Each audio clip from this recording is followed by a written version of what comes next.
The game. It's the game. I'm gonna get chased.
Okay, I may or may not have been like moving in slow mo while I'm grooving to this because Why? Wrong scene. Yo, what is up? Tell me how my audio sounds. Oh man, I forgot to do something. Real quick. Hold on. Let's go back to the starting zoom screen real quick. Boom. How about that a little bit more?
Whew, okay, I am back. Let me do one more promo for Instagram because I straight up I always forget something. It's bound to happen. No, that's not. Oh. Glad y'all see that. Almost dropped the phone in my face. Oh man. Almost dropped that phone straight up in my face. Boom. Alright. We can switch to me here. Link twitch.tv/NeonBeatGames. We live. NeonVibeVerse.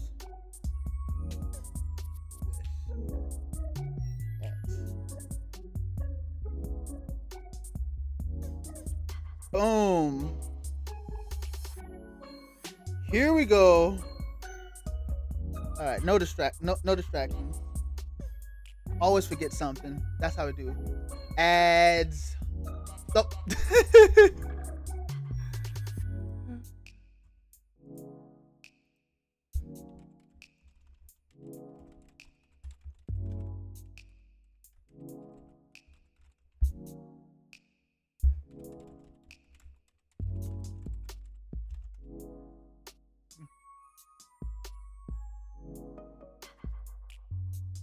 Okay, cool.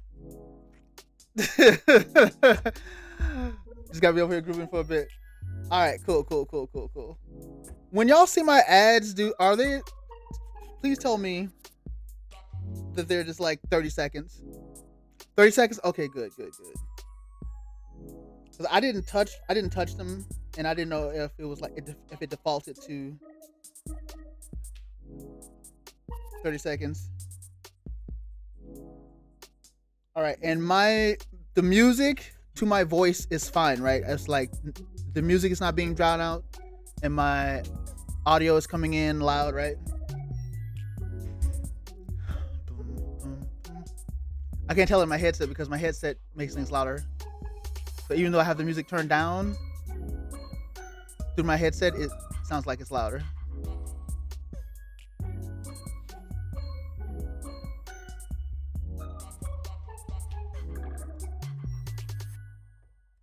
Okay, hold on. Let me do it. Well, of course, I try to do a test when the music stops. All right, let's see. All right. All right, I can hear the music. Wait, no. I do this better if I take off the headset. Okay, it seems like it's good.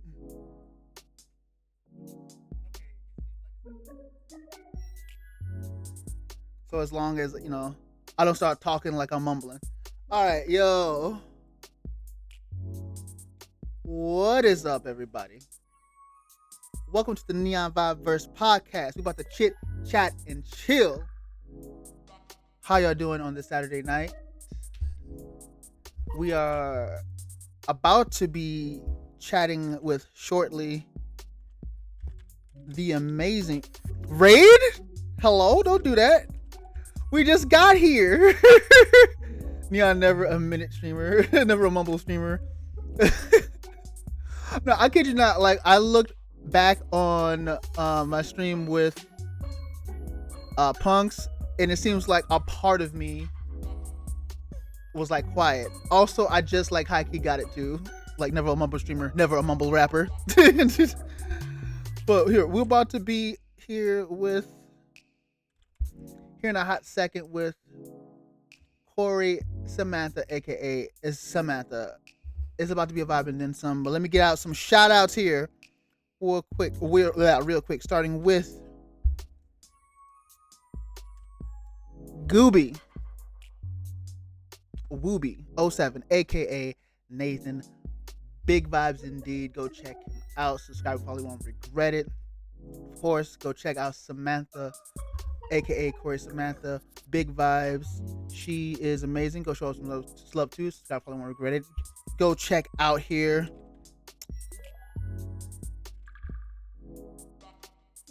Zitzmessa,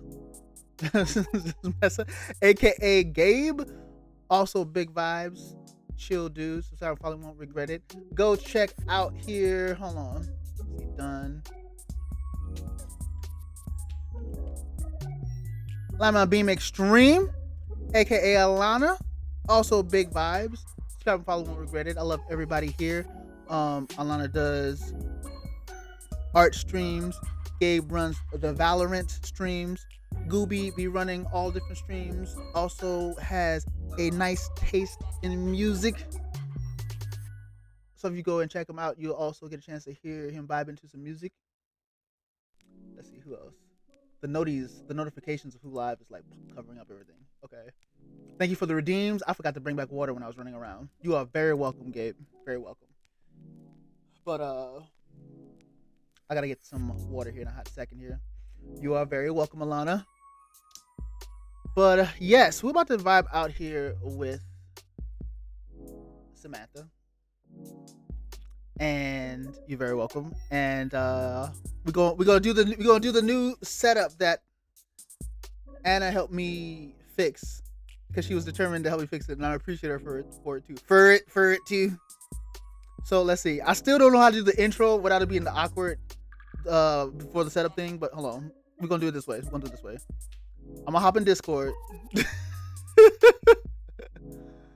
I'm gonna hop into Discord. All right, Samantha's already there. Cool. It's gonna be hilarious. All right, here we go. I'm gonna bring Samantha in Discord here because I didn't tell Samantha how we. Wait, no, I did tell Samantha how we're gonna set this up. But we're gonna do it here anyway. We're gonna do it here anyway because why not? It's funny. All right, so technically I haven't introduced you yet, Samantha. I did drag you in. No, you didn't. Okay, I didn't. Okay, see details. All right, so. All right, so I gotta send a knock. Like the stream together, except for you're not gonna go live. I just need to have your camera on the stream together thing, which makes it a whole lot easier. Neon, this is the reason why I told you we need to do this beforehand. I thought we had went over it. I thought we had went over this. We didn't. Oh my Uh, goodness, how could you forget? It's all good. No, this is gonna happen, so that's why I was staying here patiently. I'm just like, let's see how this unfolds. no, this is the hilarious part because I never know how to introduce. First off, okay, so hold on. Let me knock. I'm knocking on myself. Okay, hold on. I gotta go. I guess I gotta go to your profile first. Hold on. Okay, we gotta go to your profile and then no. No, I'm gonna knock you on. You gonna knock on me? Yeah, I did. Oh, okay. I see it. All right. Accept. All right. There we go. There's the camera. Okay, here we go. There we go. Now, okay, you look amazing. Hold on. I'm gonna everyone see. Well, everyone not gonna see yet until I do the intro, so I get to see first. Haha. Rude. Now let's see. Capture link for the guest slots, and then we go here. Okay, hold on. We gotta break immersion here real quick, y'all. Pretend like y'all didn't see. Oh, it's already there. Okay, good. Okay, y'all didn't see Samantha yet. Okay, so here we go. That's actually cool that it remembers. It's actually cool that it remembers because in previous times my OBS didn't remember anything. It's like, huh? What are you doing? But anyway, okay, here we go. Now we're gonna do the intro. So all that just happened a moment ago, y'all. It didn't happen. Okay. You forget that. This is the true start here. So we're about to have an amazing guest here tonight. She is big vibes. She saw and heard nothing exactly. She is big vibes. She has a foul mouth, but we love her for it. She has a strong will. Wait, shh. They can't hear you yet. But she has a strong will.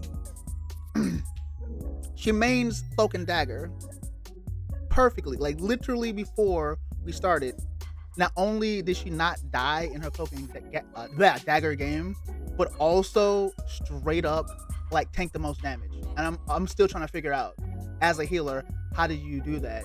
Out heal your own team, out tank your own team mates, and not die.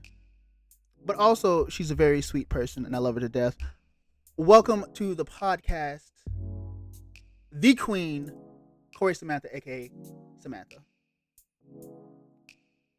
Now everybody can see. I switched over to scenes.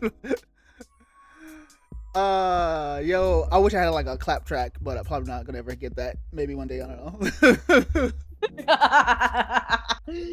But if it's a constellation, I applaud it in my head.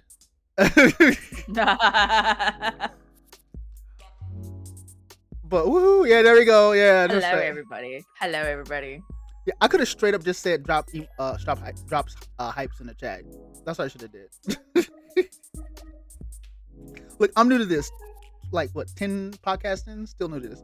Anyway, so how are you doing, Samantha? How is your Saturday? Bad. I woke up a little tired, but Here I am. I'm still alive. Nice. Y'all can hear her, right? I know y'all can see her. I'm gonna ask you if you can see it. Hold on. Also, something on the screen. Y'all can still see it. I'm giving away the game.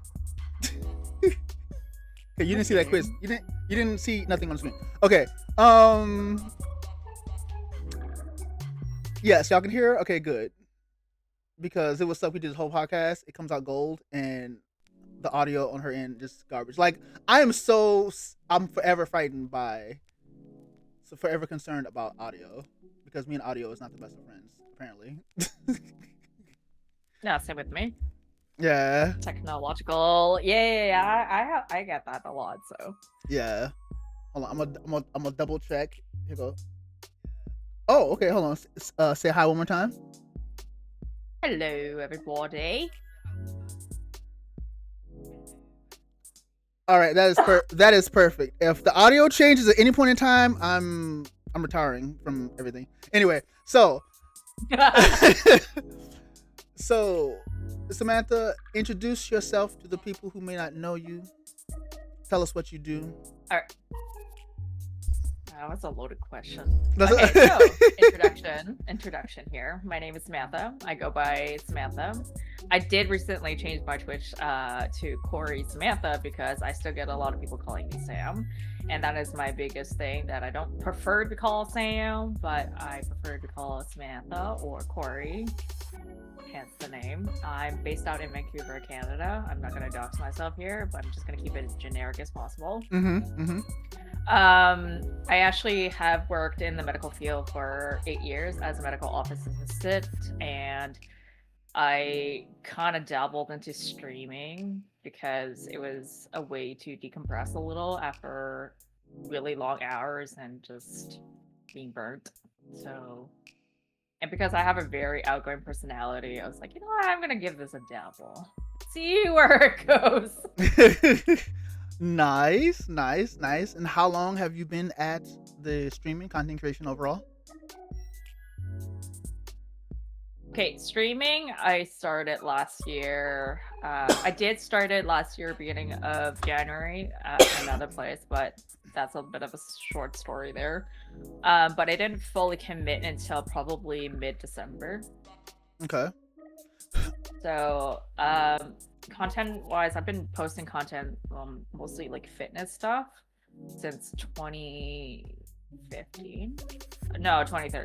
Okay. So I've been doing fitness stuff, and I haven't played video games for 12 years. Nice. And also, as you know, the person of the podcast, I forgot to post this up there because this is all a part of content creation journey questions. I am so pro at this. We love to see it. It's all good. We love to see it. So how has your content creation journey been so far? That's so great, because I'm not gonna lie. I'm gonna be brutally honest. I'm so bad at posting streaming stuff because one, by the time I finish grinding Rivals rank, it takes a whole mental exhaustion out of me, and I just end up just not doing anything. I do have a lot of stuff that I have clipped and, you know, stuff that I've done over the past few months, but it's just a matter of me putting the time to actually do them. And I know that if I actually just put my mind to it and do it, I will get things done. But it's just that because of the last week of grinding rank and how I'm trying to, like, I don't know, challenge myself a little bit, it just took so much of my mental power. I was like, you know, I'm exhausted. I know a lot of like Rivals content creators, they have editors, or some people just rather do it themselves. They would dedicate the time to do it. Me, on the other hand, I just go to bed late and then wake up late. And then by the time it's like I wake up late and I'm like, okay, it's time to stream, so I don't put in the time. So that's my fault. I know it's all about like time management, but again, it's all about like all that time I spent on one thing, my other time on other things like content creations. Like I love video editing myself. I have like a style of doing things, but at the same time, it just, I gotta stop making up excuses and just do it. I Nowhere to lie. Nowhere to lie. It's literally just me. Just like, okay, use either my cell phone or my laptop. Just do it. no, I Shush. yeah. No, I feel that because I am sitting on a crap ton of content right now that I need to post. I have highlights from previous collaborations, including our collaboration. If y'all haven't seen it, the VOD is still up there. Me and Samantha had a blast. Alana also guest starred on there. Oh, that was too much fun. We need to do it again. I enjoyed it. Yo, sundown. Yeah, that was a vibe. But Yo, what's up? But yeah, no, I understand. I downloaded VODs and not VODs. I downloaded VODs for the podcast, which I have to upload. Yes. I have to break down those into clips, and I have clips from different collaborations, as well as clips from like my solo plays and like different. I could start several series right now, and I just have to definitely need to do it again. Yeah, for real. How it goes, y'all? We are just vibing out for real. Sundown. We're just chilling and stuff. We got the lovely, beautiful Samantha here. Hopefully, I'm pointing in Samantha's direction. Out here looking good. Yes, I'm simping and glazing. So,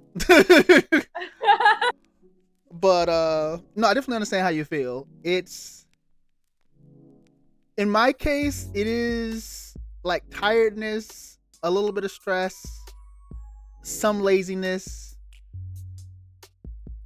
and yeah, I just gotta lock in. So yeah, I definitely feel. But like the positive side though is that we have a lot of backup, a lot of content on the ready. So we just gotta kick it into gear. Man's pointing at chat. Well, okay, well y'all can see Samantha. Y'all see what direction she's in. But yeah. No, I definitely know how you feel. And sometimes I wish I had an editor, but I also don't have the money for an editor. Also, I edit things a certain way. So I may be a bit picky. That's actually, and like I said, video editing. Yeah. Because we're like small content creators, Mm-hmm. Of course we're doing everything ourselves because financial issues and stuff like that. But then once you get it big, finding an editor that understand your concept, your kind of, I don't know what the word is, but it's just like understanding how you want things and try to replicate it. Not everyone is going to be able to replicate your work, right? So Right. It's kind of like those kind of things where it's a give or take, and sometimes you cannot be too much of a perfectionist. True. And that's like that. I learned how to do video editing because of my dad, because he had all the softwares and everything, and he kind of got me into liking video editing, which I have done many times, like especially my personal YouTube.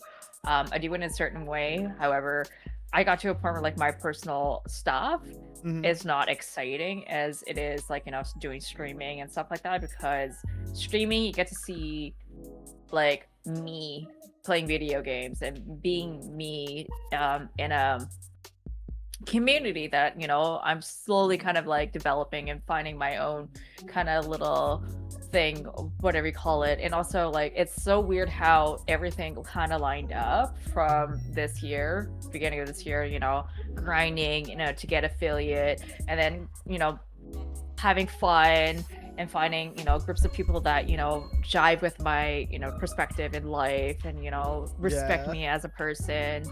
But then it's like content creation wise is like, how do I balance that? That's the difficult part that I'm still trying to figure out.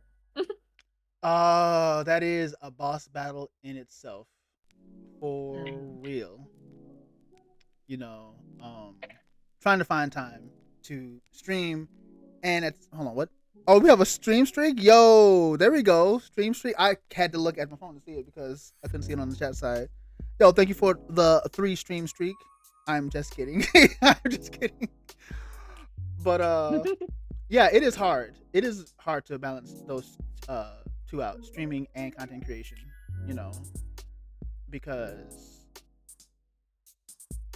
like depending on your mindset, you may really enjoy just hanging out and like vibing with people, and then you get like lost in the time too, and you just like mentally you think to yourself, all right, 3 hour stream. Next thing you know, you laughing, having fun, look down, 8 hours and pass. You're like, oh man, hold on. Oh yeah, that has happened. Yeah. Don't get me wrong. Yeah. Yeah. So, and then in some aspects, like video editing, breaking down clips can be like a kind of a boring process, depending on one's mindset as well. When it comes to me, like, okay, going into next year, I'm gonna jump deep into video editing, because I have some video ideas, some series that's going to involve a lot of editing. Because when I first started doing this, I was like, nah, no editing, because it's going to just it's going to stress me out. I'm just going to grab a clip as it is, plop it on there, boom, and yeah, just see what it does. And this is the reason why the NeonVibeVerse podcast, no edits, just raw footage. You're going to see me bumble, make mistakes, break things live as a video on YouTube, Yeah. Like the guests just have to sit there and be like, hey, this is Neon Podcast. I'm just sitting here like, and I'm over here just like, no. But I slowly got into editing because I started doing like my vibey videos where I would add like different filters and stuff and pick music and add different effects to it. And that got me into editing short form content. I still can't edit for like comical purposes for the most part. I'm kind of picking up on it. I don't know if I want to jump deep into it. Like, I have this one video where I played Resident Evil 4 and the grasshopper bug thing, forgot what it's called, was chasing me. And I talk about a moment where you remember that? You played Resident Evil 4, right? I played it and I know what you're saying, and oh my god, like, yeah, that thing is just a pain in the ass. It's just and it's like a funny clip, right? It's a funny clip. Yeah, because I thought back to when I played the OG 4 and I was running and I was injured as Leon. The bug chased me, jumped up. At the time I didn't know it jumped up, but when I ran around the corner it just jumped down. So I have like the meme of what's his name? Sam Wilson from Captain America. I forgot his real name. But the meme where he got that face where you like kind of smirking and that appears up on the screen. What's his name? You mean the Falcon? Yeah. The Falcon? Yeah, Falcon. Falcon from Winter Soldier. Yeah. The picture of him where he got that smile on his face where he's like, and it appears on the screen because, and then I get my head like lopped off. So yeah, I'm still. It was happened. It is what happened. Like, I ran around that corner. I'm like, hold on, how did he just teleport? Like, I didn't see when he jumped up, but I'm like, he just teleported. He was behind me. Now he's in front of me. Like, gotcha. But I'm starting to get into my like editing for comedic, vibes. But at the same time, like, nice. Yeah. But at the same time, I'm just letting like the vibes flow and determine like, okay, I think a meme moment here would happen, or just let the clip itself just explain itself. Because sometimes less is more when it comes to editing, Yeah, so it's basically keep it organic. Yes. Because because there's like a lot of times, like, it's no hate to any other like content creators out there that do a lot of over editing and whatnot, but sometimes it can be distracting, and that's one of the things I'm afraid of, like making it distracting. Yeah, no, fair. It's like you don't want it to be too much or too little, but you don't want it to miss the point. Exactly. Yeah. And I'm already like, naturally, I just like overemphasize stuff myself. I'll see something in the game and point it out for no reason. Like, one of the examples I always go to, because it comes to my mind so fast, is Final Fantasy 16, where Clive and one of his pals go into this temple, and there's like black moss or something on the temple, and my silly stuff is like, is that mold? I'm like, out of nowhere, it's like, is that mold? Like, it's a serious moment.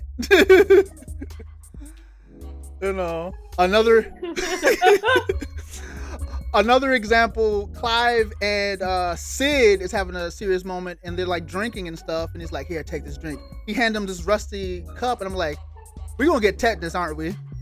And then like a half a second later, it's like, "Yeah, we definitely gonna get tetanus." I'm just so like some of the things I just naturally do. Well, hey, and honestly, like it's sort of like the other day that we were playing Peak, right? And Yeah. then you were telling me how you got it like a lot of damage, right? You remember that clip, right? Yeah. I have to go back to the VOD and clip that, because honestly, the thing that came out of my mouth, I don't know what it was. So what happened was that like Neon fell, and then he took a lot of damage, and I was like, okay, Neon. I'm like, whatever. And he was like, oh, does anyone have first aids? And I'm like, yeah, I do. And then I made a mistake there, but then I kind of yelled out, I have AIDS. I forgot to say the first aids, and I literally shit you not, I was just like, that sounds so fucking wrong. And I started hacking so hard. And then next thing, it gets worse. I thought I was giving the first aid to Neon. I basically wasted on myself. And I was like, okay, I have a second one, so I can give it to him. I'm like, god damn, this is stupid. That was hilarious. It's funny too because I had saw a clip like that on Instagram where someone's like, I got you. It's like, what happened? Why did you die? I gave it to myself, and I thought about that immediately. It's like, hold on, so it can't happen. I literally was dying laughing of two things. Me saying I have AIDS, I meant to say first aid. And then the second was like, I did it to myself. What the fuck did I just do? I'm an idiot. Meanwhile, I'm dying in the game. Like, Samantha, it didn't heal. It's like, yeah, I gave you the heal. Like, but I'm still the same health. Like, oh no, I gave it to myself. It's right click, not left click, you dumbass. That's just as. I still love that, and that was like the best part. And then all of a sudden it's like we're bouncing off, and then I don't know, there are just so many like really funny clips of us just fucking around in Peaks, and we're just not taking ourselves so serious. That's what I love about playing Peak. I love playing that because honestly, like, it takes away from like all the mental battle that I have to do with rivals, especially like I'm very competitive.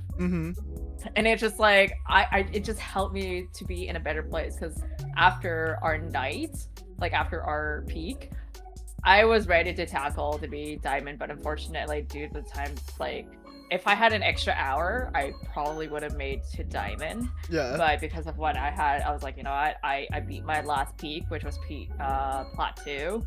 But I made new friends, made new, like, met someone that like really plays really good Thor and Magneto. And then the fact that like I found a really good duelist player, and then having that, and actually having the greatest recognition that I'm very good at playing Cloak and Dagger. Yes, I know I'm a fucking one-trick pony, I don't give a shit. And I have over 150 hours with her in competition, whereas 100 hours in quick match.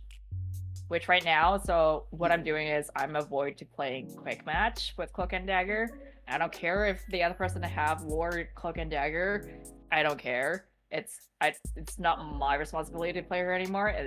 I want to be that one trick pony and just get my ass to Grandmaster if I can. I think it's possible, but I just gotta grind. Yeah. It's a lot of people maybe rag on some people for like one tricking, but that's how you get good at a character. You know them in and out when you play them over and over again. Being a master of one versus a master being good at many. Like, and there's nothing wrong with that. Yeah, I believe too. Gabe is right. I believe too. You're gonna make that Grandmaster. You're gonna get there. Well, here, but the thing is like, I didn't play strategist for the longest time. Like, I refused because I was like, I want to like do damage. I just want to like, just kill. And then if it wasn't for this streamer who is also a fitness influencer that I've been following before he actually got into like Twitch and stuff, Bradley Martin was mainly playing Cloak and Dagger. So when I was watching him play, I was like, looking at how he's playing. Right. He is healing, but he does a lot of damage. But again, every time when I see, now that I picked a Cloak and Dagger because it fits like how I play, and you know I enjoy her kit and everything. Right. I've seen so many downfall as playing Cloak and Dagger because a lot of times I don't get to play my main character. I play like Luna or Invis. I don't get heals. Right. And for me to like work as a team, I always make sure to have everyone to be saved and then myself. So if my partner, whether that's a Luna, Invis, or whoever it is, I'm healing you because I need you to help me, right? Right. So it goes both ways. However, when I don't get to play my main and I'm keeping up with their heals and stuff, guess what they're doing? They're in cloak form. They're damaging. Either they fade out and leave me to die. And it's like, how... That's not really partnership, and that's not very sportsmanship, right? You're not carrying your team. You're carrying yourself. Right. So why am I putting myself at risk to save other people and you don't have my back? So the analogy is in life, whether that's in like a team environment, work-wise, friends-wise, right? So it is a reflection of you as a person, right? How much you care about the people around you versus how you care only about yourself. So this game shows a lot of, you know, the downfall in the human psyche. And that's why, like, for me, I mean, you've seen me play many times, and when we're playing together, it's like, you know, I always play, like, you know, supporting other people. But then when people are not supporting me and I be like, hey, are you able to do something? Are you able to change? Are you able to adapt? Are you able to provide something? Right. And they're like, shut up because you're a woman, or you're playing a strategist, or you're playing the easiest character, blah, blah, blah, blah, blah. It's like, okay, well then here's the thing. If you're blaming me for the things that I'm trying to tell you that, you know, it's not benefiting the team, that's a huge reflection of the fact that you have zero game sense, 1. 2, you only care about yourself. 3, you have high expectation that you need a pocket healer so then you can get to the objective. But that's not the case. Right. So...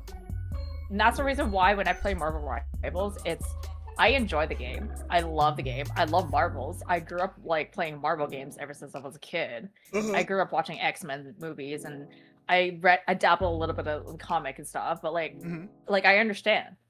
However, not many people know that like I like this sort of shit, and people are just like, "Why are you such a fucking nerd? What do you watch?" Like it's just a fucking game. It's not a fucking game, okay?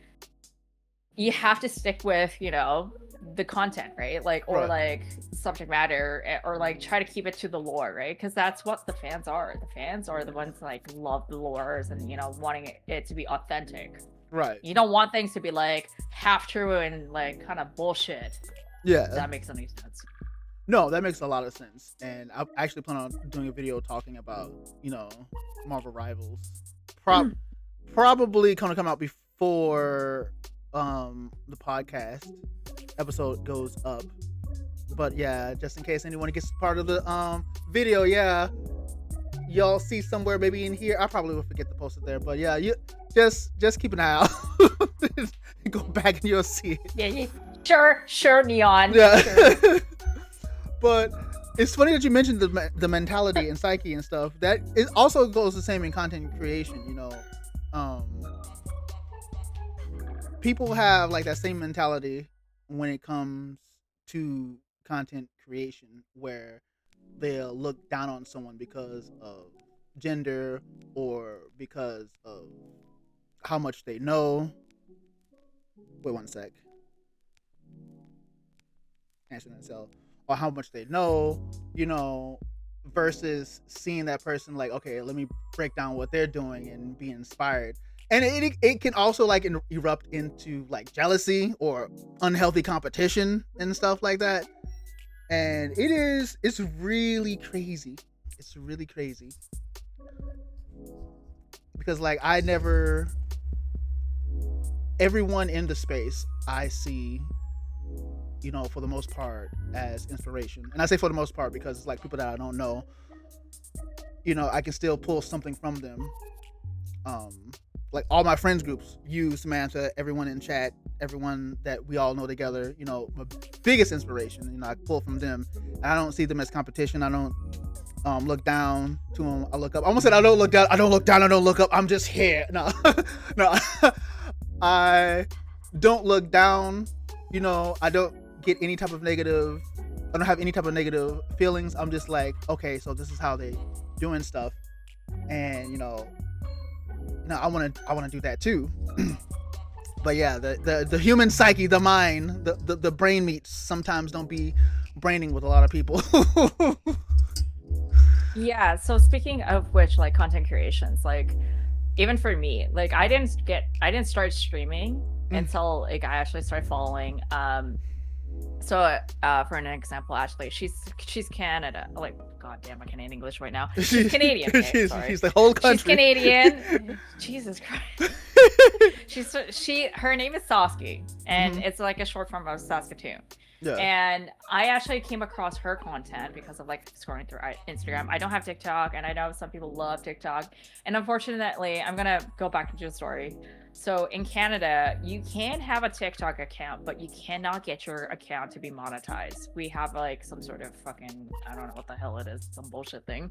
Yeah. And doesn't matter how popular you are in Canada with your TikTok, you cannot make money out of it. Right. YouTube you can, but it's a little bit different, right? So there's a lot of things that you can do. Instagram as well, like, you know, you can post stuff to get, you know, more traction and stuff like that. But speaking of which, I was going through Instagram, I saw this very young, you know, attractive young Canadian lady, Saskia, and she was beating the shit out of these little boys in the COD lobbies. And I grew up playing COD. When it first came out, it was just my brother and I.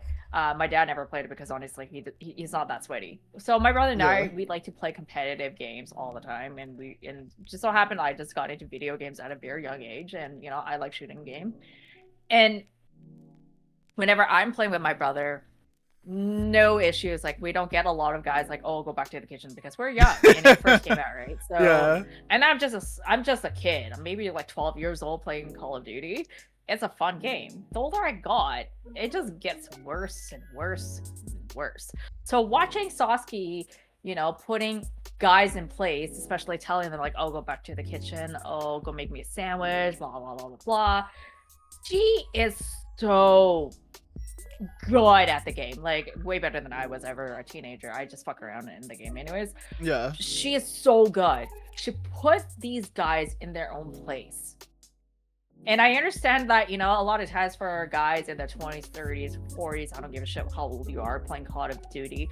But the fact that you still have that mindset that, like, it's a boy game is absolute horse shit. Because video game is a gender-neutral thing. It's not a gender-based thing. It's the same thing with some careers. Like, it may be more heavily dominated by a certain spectrum. But it does not mean it's like the whole thing. Hi Harjo, you kind of like interrupted my brain here, but it's like, this is what I'm saying, like playing video games, whether it's Call of Duty or Marvel Rivals or whatever it is it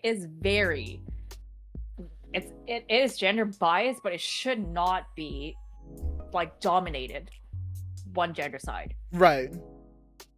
So the fact that like Saskia, like, you know, was making content out of COD and, you know, putting guys into place, it kind of got me into like, oh, the fact that you're only like, what, 25, 26, you're very young and very successful. I'm gonna give it a try. Like I'm still in, like, you know, I'm getting close to my mid-30s and stuff like that. Excuse me. Oh my gosh.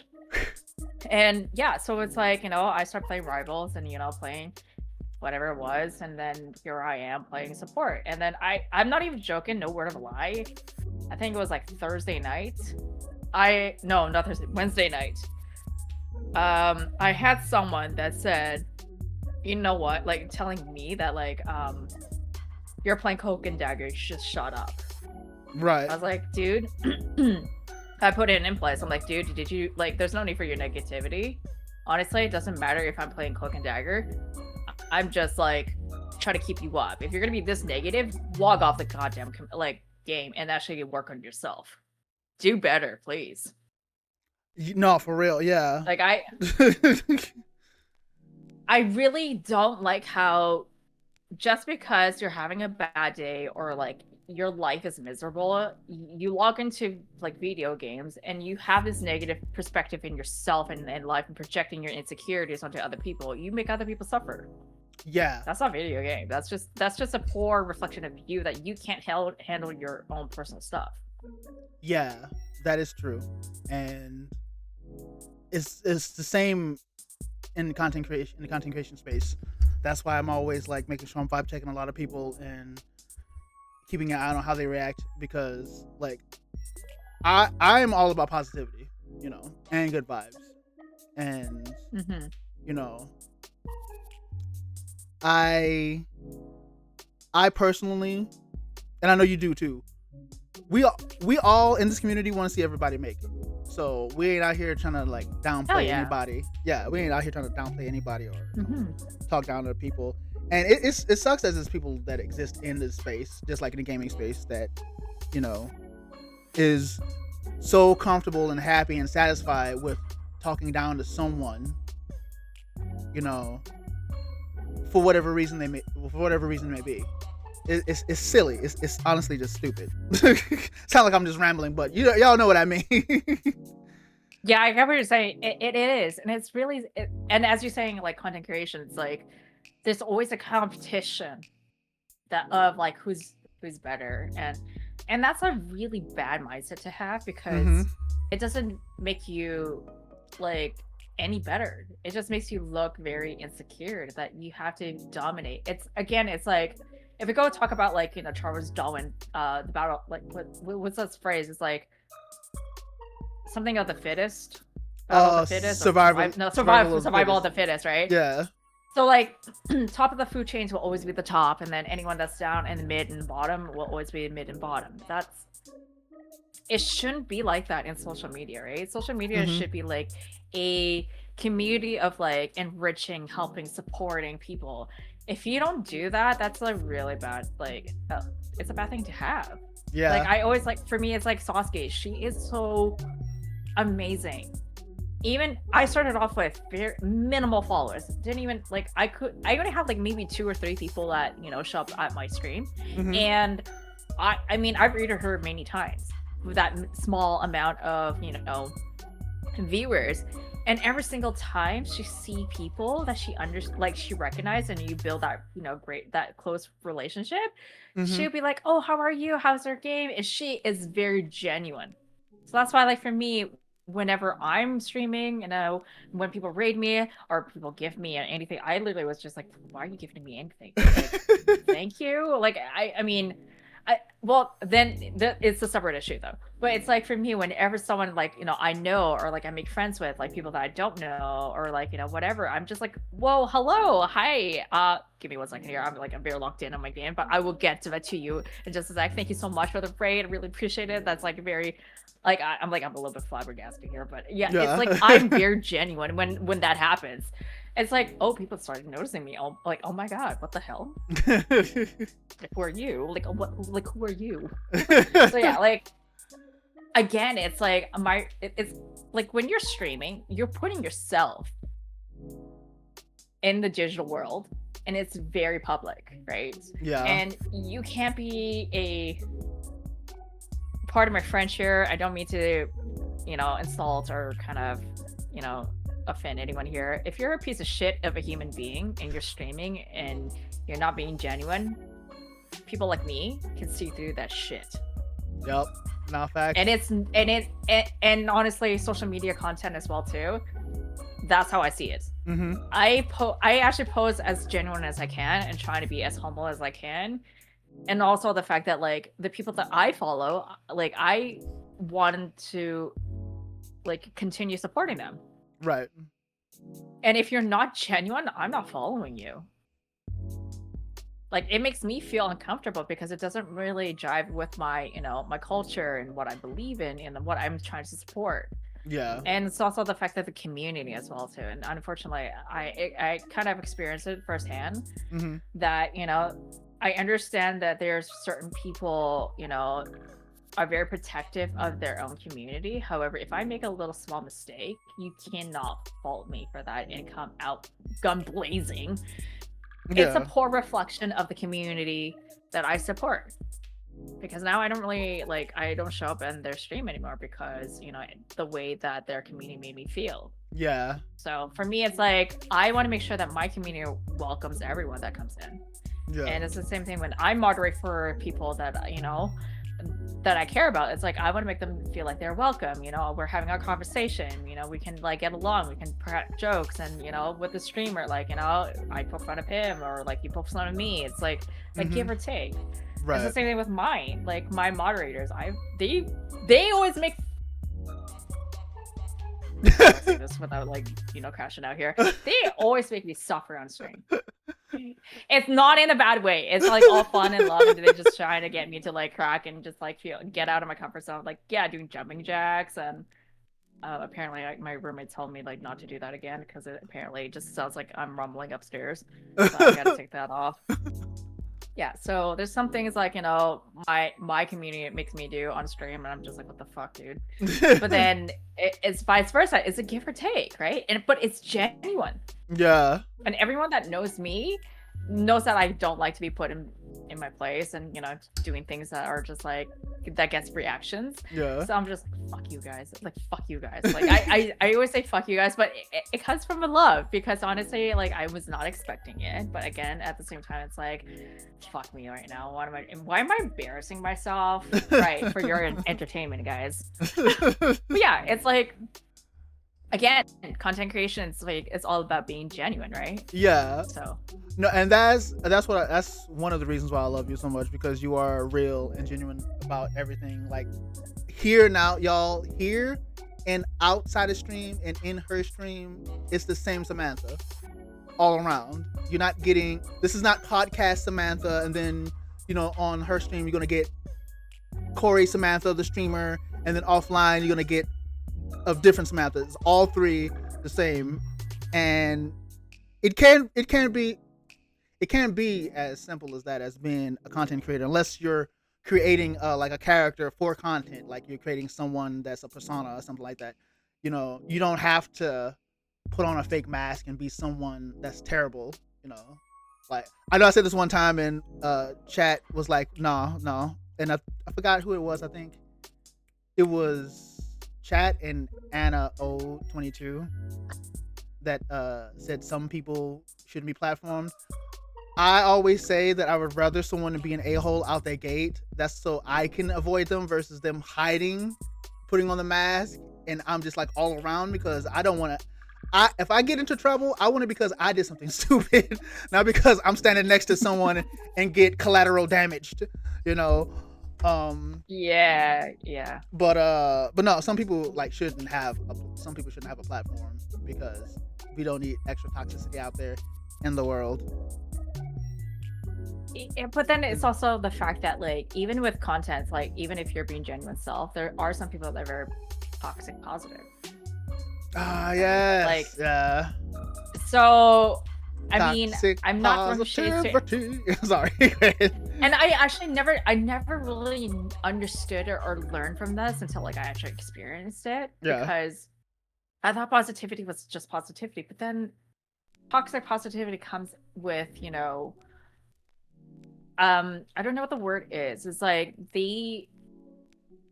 what's that thing? Like, oh my god, like, what am I trying? People pleasing, right? People pleasing is a part of toxic positivity, because you're trying to get everyone to like you. Yeah. And honestly, like, I'm not trying to shame anyone for doing that. It's just that, like, it's a huge reflection of you, that you try to please other people but not yourself. Yeah. And I can tell you this much because I came from like people pleasing as well because of trauma. But then for me, it's like I actually worked on my people pleasing skills, because, you know, I had a lot of issues that I was dealing with, and I still am. Mm-hmm. And I have to learn the hard way that, you know, people pleasing is not very good for yourself, because you're not really being genuine at all, and people can see it too. Yeah. And And I try to tell certain individuals, that being a people pleaser is not necessarily healthy for you because you're not really being genuine, right? You're sacrificing your mental health as well as your everything about you for others, right? Mm-hmm. You're not sacrificing for yourself. You're not putting yourself first. Exactly. Right? So I feel like, people that are people pleasing, it's not a necessary a fault. It's something that they have to somehow find a way to, unlearn the people pleasing because it's not healthy. That's all I Yeah. can say. And I see this in content creating, and I've seen this in streamers, and I see this in everyday life. And then when you're coming on to Twitch, for instance, or even YouTube or TikTok, you're putting yourself out there. Mm-hmm. And again, I kind of said this already. It's like you cannot be putting it on a mask. You cannot be disgenuine to people. You cannot be overly positive because people can see through that. And you can also be a people pleaser because then people are just going to be like, they're going to cross a lot of boundaries or rather take advantage of your kindness and it's not healthy for yourself, right? Yeah. And I have to learn this the hard way that creating boundaries and if people are being disrespectful of your boundaries, it's not my fault, right? I set these boundaries already, and if you don't respect it and you are you're doing things and saying things that are not aligned to what I believe in, then there's no need for us to have a continuation of a relationship because you know what? I want the best for this individual that I think Neon, you know who I'm talking about. I always want the best for him. But at the same time, it's like you can't continue to behave the way that you are and expect that people are gonna support you. Right? Yeah. And for me, I never have ill intent for anyone despite, being treated differently or negatively by other people. But for me, it's like if you treat me in that sort of way, then you know what? I think this is the best thing about having ADHD. I'm just gonna appreciate the time that we had, all the good things, but then I'm just gonna literally forget about you. And unfortunately, that's how sometimes for certain ADHD people, we actually, I forgot what's it called. It's a phenomenon. Apparently, if we don't talk about you or think about you, we will forget about you. Yeah. And I have done that many times because there's certain individuals that I can see who they are, but I don't remember the name. Yeah. Like, who are you? And I'd be like, okay, who? What? Huh? And then they're telling me all these things. I'm like, and I'm just connecting to the dots. I'm like, oh, right. Wow, this is awkward. It's not you, it's me. No, literally, it's me. And honestly, I don't mean in a bad way for erasing all the memory. It's just unfortunately that's how my brain works. Yeah. We just delete your existence. Yeah. Yeah. I'm laughing because it sounds funny because it's oh, hold on, yeah. Neuralizer. I don't remember who you are. Pull the Thanos. I don't even know who you are. It's no, it's no, I remember what happened, but I just don't know who you are. Right. Why was there a sin? Oh, and then after the fact, I'll be connecting the dots. I'm like, oh, well, that's awkward. You can just walk away.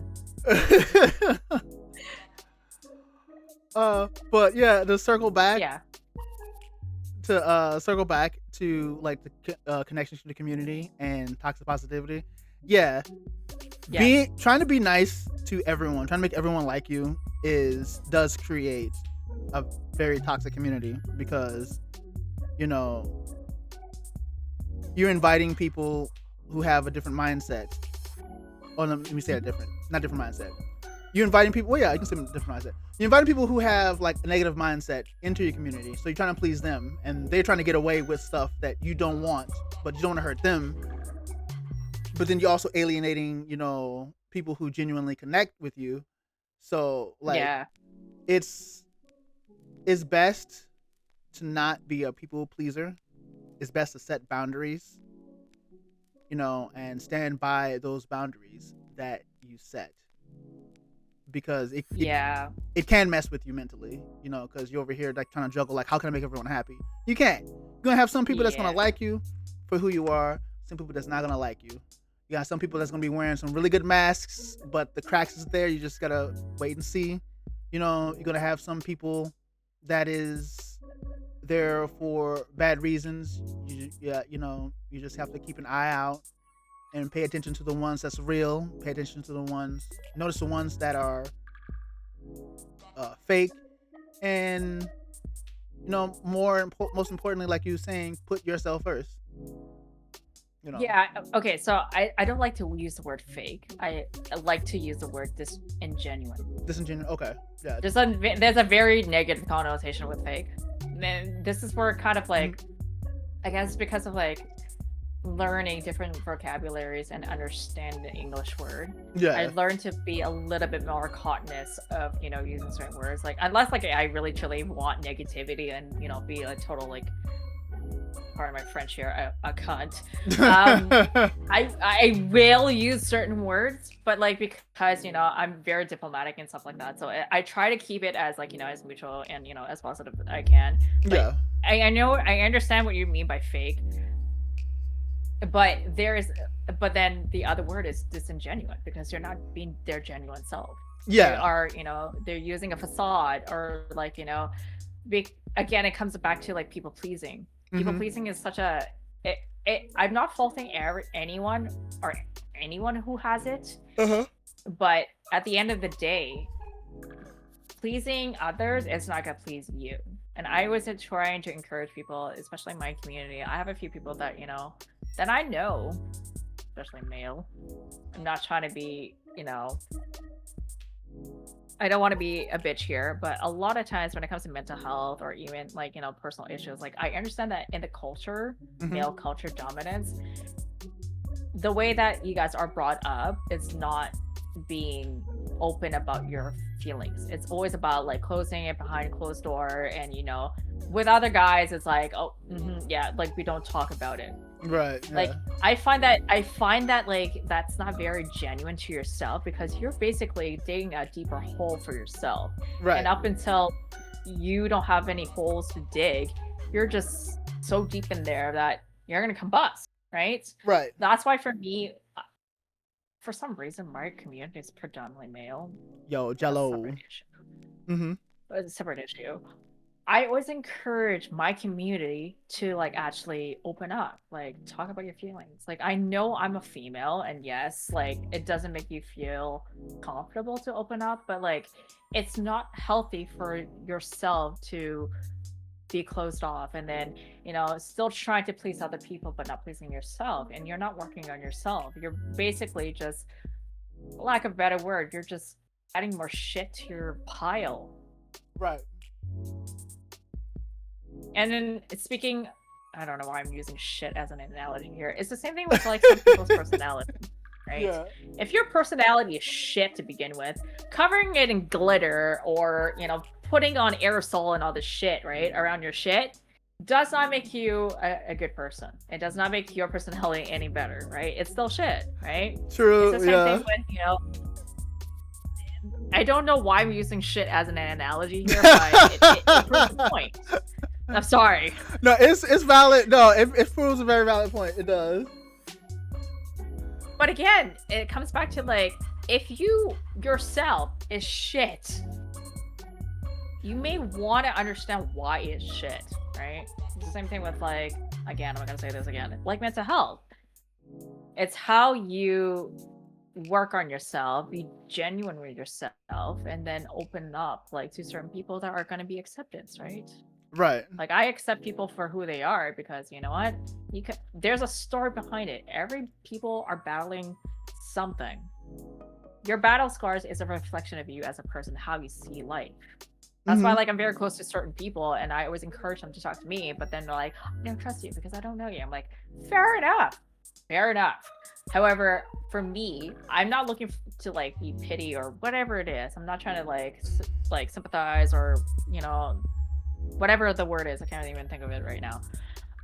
I'm not trying to be like that. I want to be your friend that if you need help, if you need someone to talk to, I have actually have 3 private channels on my Discord community that I mean, if someone wants to have a private conversation, I will drag you in there. We're going to have a private conversation. I'm not going to let anybody know what the fuck happened.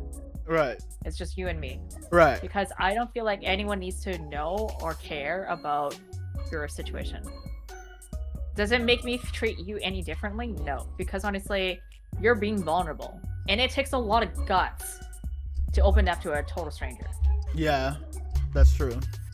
That is true. So that's why for me, whenever I am, you know, I do eventually kind of want to talk about mental health in my, you know, community and stuff like that, and force it a little bit, and also like with my content creation. Mm-hmm. I need to make sure my mental health is better. My mental health is not any better, to be honest. Mm-hmm. I mean, I'm trying, I'm struggling, but hey, trying is a start. Trying, not in the healthiest way, but anyways, that's beside the point. But like for me, it's like the reason why I say it is because like I don't know why I put so much effort and time in a video game when I should be focusing on what's in front of me. Right. But again, it's like the reason why I'm putting so much time in, you know, a certain game and doing certain ways, it's like it kind of helps with, you know, what I'm looking for, like content creation.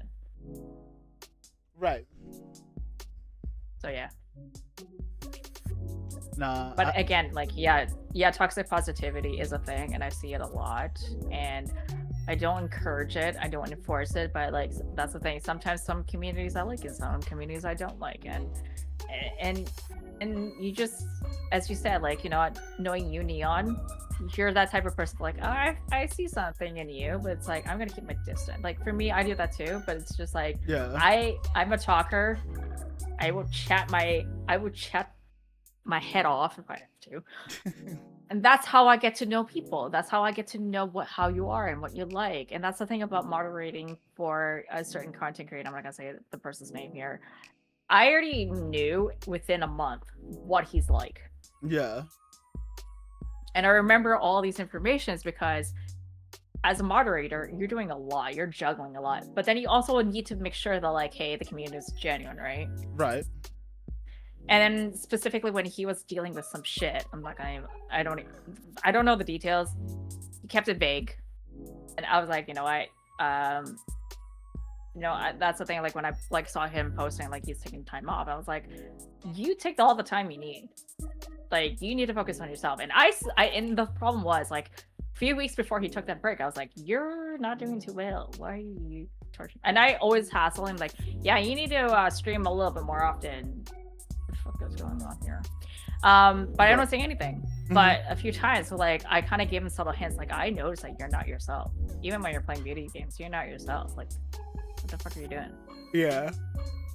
So I'm that type of person. Is like I know you enough that I could tell you like, hey, you need some time off. But it's also the fact that like, do you need a hug? Do you need somebody? Do you need to talk about it?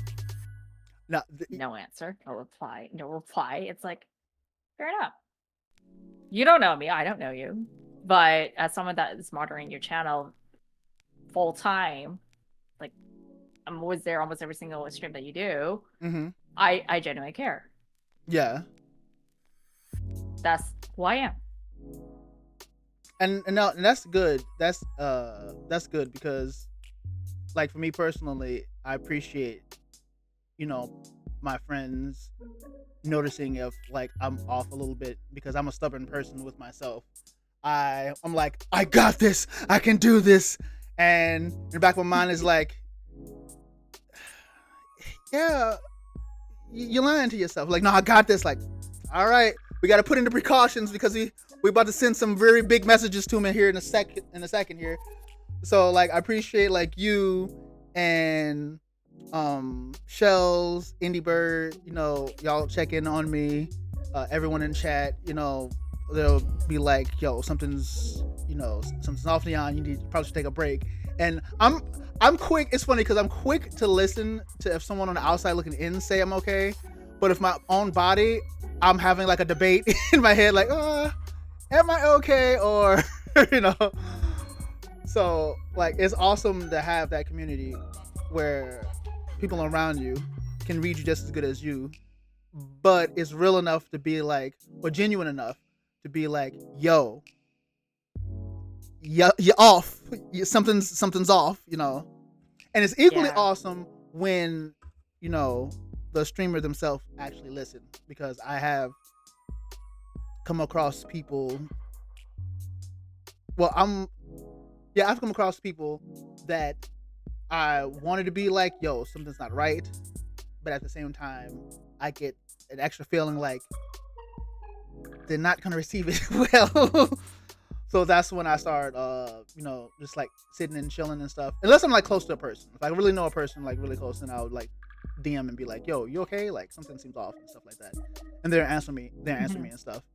But you know, I have to like build that relationship and like you know, chat it up, look, watch, vibe check, and that's when I'm like, okay, yeah, I think I can DM this person and ask them if they're okay.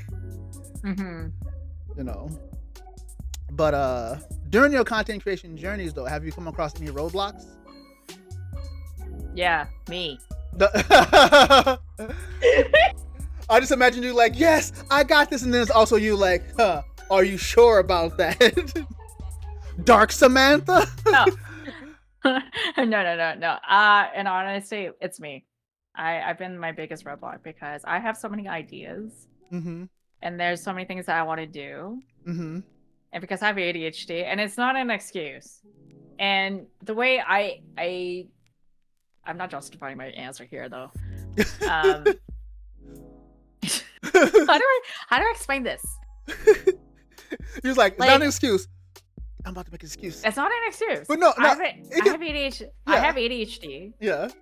And I technically should be on medication because I can't focus. Right. And one other thing is like being on medication is supposed to help you with focus and all the blah blah blah, right? But then again, I'm refusing to take medications for personal reasons, but it's also it's a long-winded question, which I'm not going to get into. Yeah. I have so many ideas. When I have so many ideas, I get so overwhelmed with my thoughts and ideas. I just go like, yeah, me. This. Like I know what you mean. I literally have a. So yeah, it's like I have a stack of papers, right? All of these stack of papers are right in front of me, and I'm like, okay, where the fuck do I start? Right, top, bottom, where the fuck, right? Yeah, and I know. Like, That's my ideas. So then when that happens, I get so overwhelmed. I'm like, you know what? I grab this whole stack of paper and go, fuck it. So that's my brain. I mean, I do have all the videos I have like on in my Google folder. I've actually have all the clips from Steam that I've saved. It's a matter of time and my priority and make myself to actually video edit and actually get that done. Yeah. So when I say I'm not even joking, half joking, half kind of like being serious here, I am the biggest roadblock because I literally have so many things that I want to accomplish, but I never get it done. But I do have to say one thing though. I do have to say one thing though. The biggest thing that I actually accomplished with ADHD and dyslexia and probably and depression, I actually wrote a book. Actually wrote a book. And this was actually comes in tie with, you know, the fact that I actually was still living in a very, very toxic environment. My mom, unfortunately, she's a narcissist. I had to learn this through therapy. So I had to like do therapy at the same time, plus adding all these information and ideas and, you know, the things that I've experienced and write them in the book. And my biggest downfall is like constructing them in a cohesive way. And thankfully I had an editor that helped me to do it. Right. I actually caught in a mistake. And I caught one mistake in the book and I was just like, fuck. Nice. But yeah, so one of my ADHD thing that I am very proud of and I accomplished is actually writing a book about like my struggle living with depression and dealing with depression since I was a very young kid. Right. So that was like I don't know if that's content creation. it was a big accomplishment of mine while I was working full time as well too. So the fact that I was able to publish a book and got that out of the way, paid for it out of my pocket, and it's not cheap. I'm proud of myself. But when it comes to digital editing, I don't know what the fuck is with my brain. So that's what I say. Who is the biggest roadblock for content creation? Me. My brain has so many ideas. It's just a matter of time for me to spend the time to video edit and actually batch post them, like, you know, post them on Monday, Tuesday, Wednesday, Thursday, Friday, because I find that, like, when you do it that way, you don't really have to stress or think about it as much. And the only thing that takes a lot of your time is literally editing, right? You, the creator yourself, you have all these bright ideas, but how do you manage that time to get that done, right? So that's how I feel. No, I know exactly how you feel, because for years, my brain felt like 100 ideas that I want to do was trying to run through the door at the same time and just get stuck. And I'm sitting here like, well, I can't get through this. The only plot twist is I can't toss them over my head and then they disappear. Because it's like a weight. It's like, no, you're stuck with us. I'm like, but what do? I don't know. Figure it out. I'm just sitting there, just like, man. Yeah. Just like stuck. Me recently though, I've been trying my best to like organize things and prioritize things, because like my brain sometimes, well, I don't know what this is. It's probably just a habit of mine. Probably nothing special, but sometimes I'll set things up in like queues, in what order I want to do them in, and I mentally stick to that when I don't have to. So like this year, for example, for the Summer of Neon, I was supposed to do, what is it called?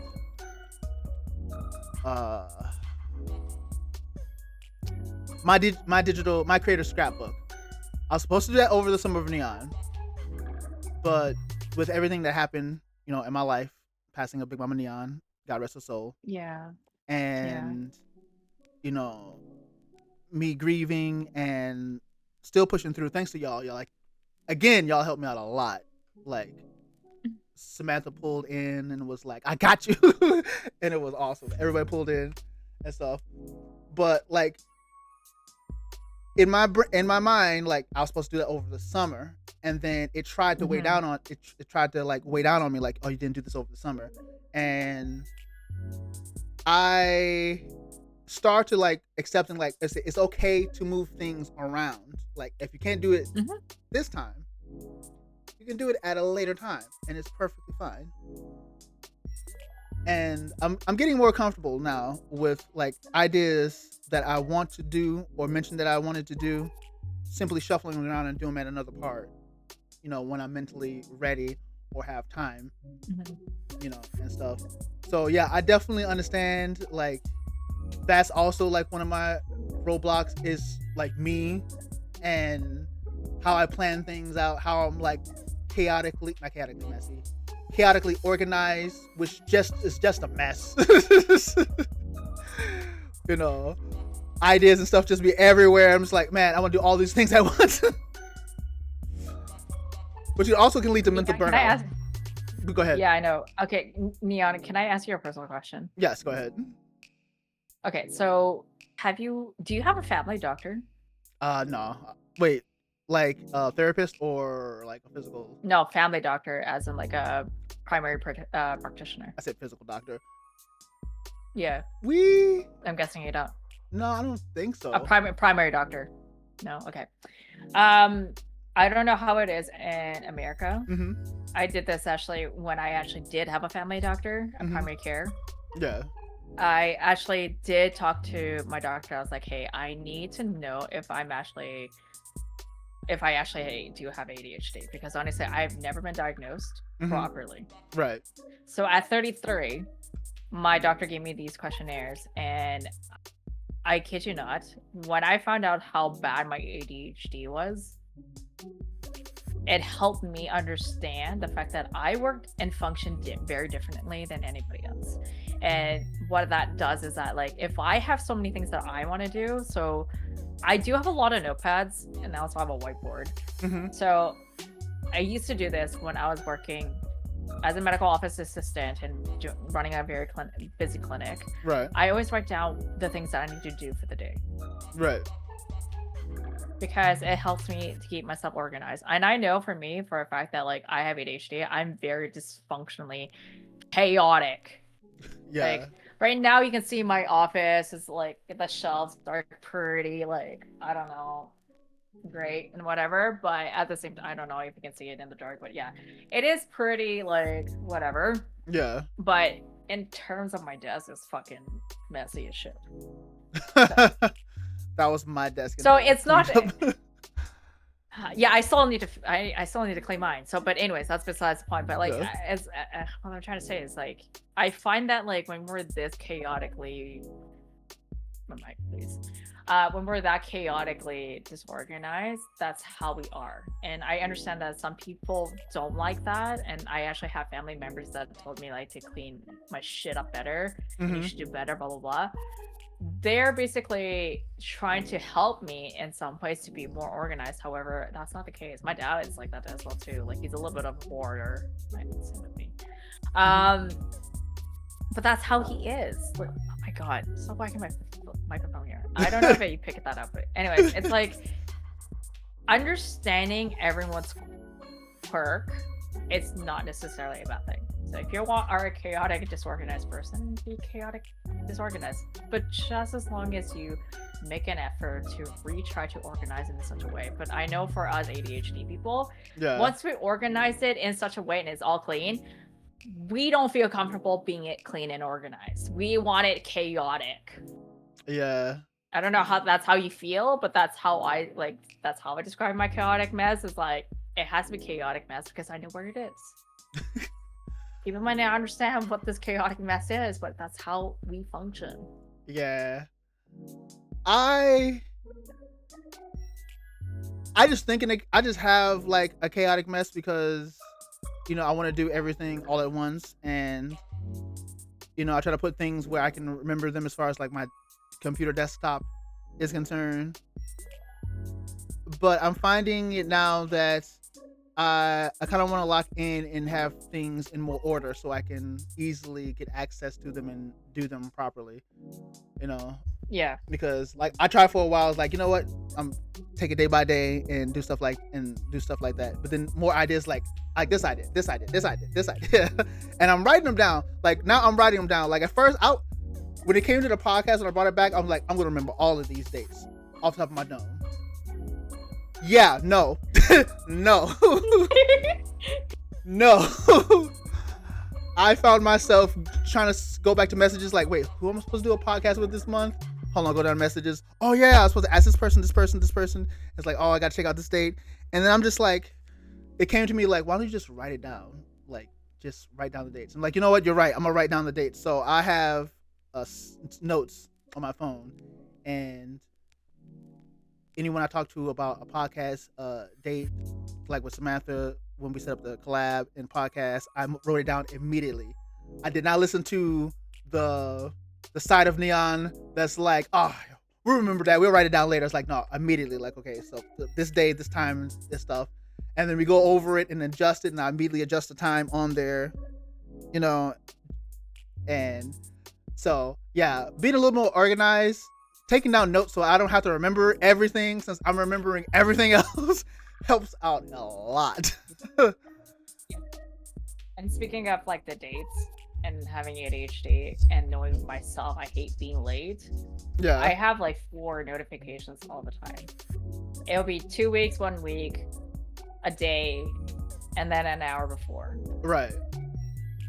Because I will forget very easily. Like there's only one time I actually did forget was my vocal lessons, and that was my fault. But other than that, it's like I need to write this down or else I will forget.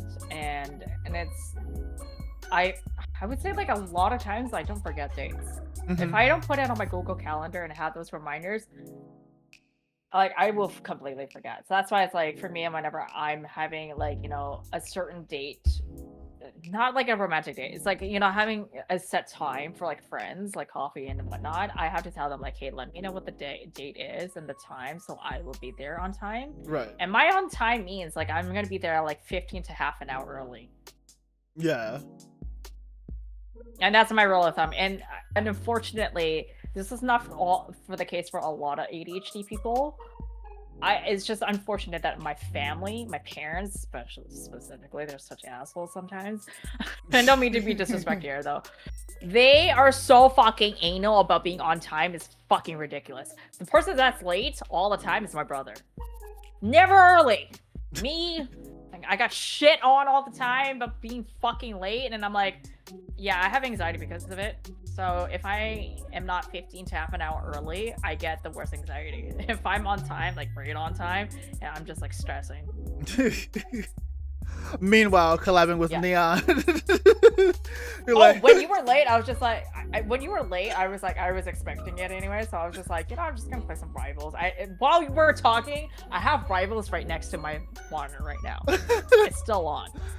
I still have the game on, but no audio because I turned it off because I was like, I don't think anyone needs to listen to whatever the shit is. Keep pushing. So, like, to me, it's like, just like yeah. So then I mean. Yeah, so I was like, do I go into your voice chat? Like, how does this work? I don't know. So I was like, you know, I'll just go there early, whatever, who cares? And then I'm just like bugging around, just like playing quick match twice. And then one of my the last match, what was it? It was, wait, we're in the wrong one. The last match, I was showing you what I was playing. Oh no, did I show you what I was playing? Never mind. Anyways, I think that was the cloak and dagger. We're playing all healer. Oh, you're playing all healer? No, okay. No, I was not. No, it was all healer. I was not the cloak and dagger. I literally was playing invis. Everyone fucking died. Except for me. And I had the most heals on my team. But anyways, it took way too long. It took 12 minutes. Even listen to that. But anyways. So yeah, like I knew you were gonna be late, so that's why I was playing some quick match and whatever, just to like kill some time, and then basically we'll hop onto this podcast and we'll talk about Rivals. And honestly, I was planning to get into like Apex Legend and COD, but unfortunately because I have not a great gaming laptop, it doesn't really allow me. I got into Rivals. I put all the settings to low, and you know, I start playing the game. And I have not played this kind of type of game in a long time, so I was like, okay, just see where it goes. And then next thing you know, I avoid playing the strategist. I was playing Mantis, and then Jeff-ish, not quite. But I was like, this is actually, I was playing Jeff before the rework, the huge rework. And I was like, oh, he's fun. And then all of a sudden, you know, watching this Bradley Martin guy, like, you know, playing Cloak and Dagger, I was like, interesting kit. Well, let's try it out. And then next thing you know, I'm relatively really good at it.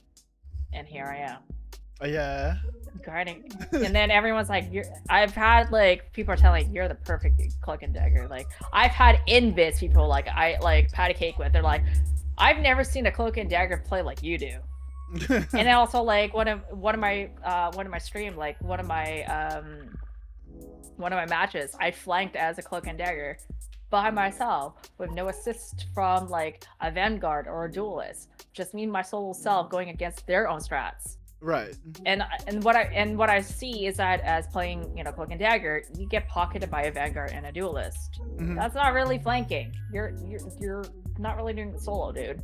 Like, that's why it's like for me, I can do so many things with her kit, and I do very well. Mm-hmm. And I've shown people that are Cloak and Dagger main, and they're like, "Damn, you're really good." I'm like, "Am I though?"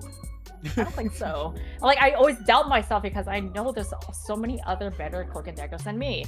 But then when I talk to other people that are like, they do play that character, but not as good as me, they're like, "You're actually really good. What are you talking about? You're actually good." And I'm like, I don't know, man. Why am I still in fucking plat, man? Tell me. It's the teammates. It's always the teammates. And again, it is.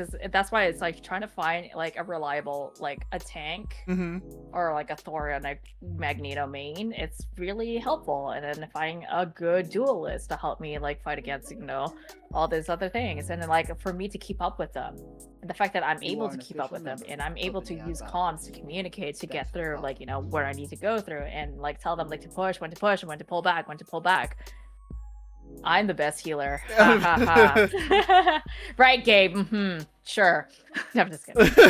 No, but again, it's like that's why it's like for me finding a strat that works well with me, it's great. And then when I start playing Gambit, actually I can like I actually love Gambit's like hit. It's a little bit different. And it's like it's something that I want to work on. Like it's something that I could work with, because if I like to flank and dive as like a strat, like because I typically do that as Cloak and Dagger, it's a little bit difficult because you basically die. Yeah, he's out. But anyways, why were we talking about rivals? Oh my god, I can talk about.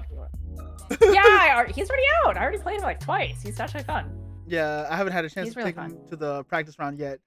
But no, okay, so low key, the way we actually like smoothly start going into mental health. Let me bring this up here. Like I just realized, like, hold on. We just like transition to the mental health part of the question. So we kind of talked about it. We did. Totally. We really did. So if you can, like how do you manage your mental health, when it comes to content creation or life in general? Because I know we talked some about it. But that was a smooth transition. Right. I'm not gonna lie, that was a smooth transition. I'm sitting here like, wait a minute. The next subject is mental health. We kind of briefly did.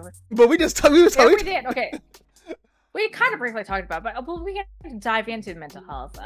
But yeah, like for me, like content creating wasn't really helpful with everything that I was doing. But like when it comes to like mental health, like streaming wise, it kept my sanity. Not gonna lie. I mean, despite like I had a lot of stuff going on this year. Yeah.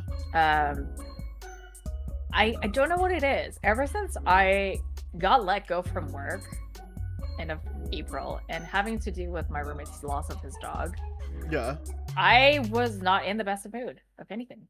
My mental health was shit. I have my days where I feel like shit. And Neon, you already know like some of the shit that I went through the past 7 months or so. So yeah, like I mean, for me, technically speaking, I'm going to speak for myself here. When I feel like shit, there are certain individuals that I will talk to personally, because as y'all know, I'm a yacker. I can yak as long as I could. And the worst part is about yakking is like I go off tangent.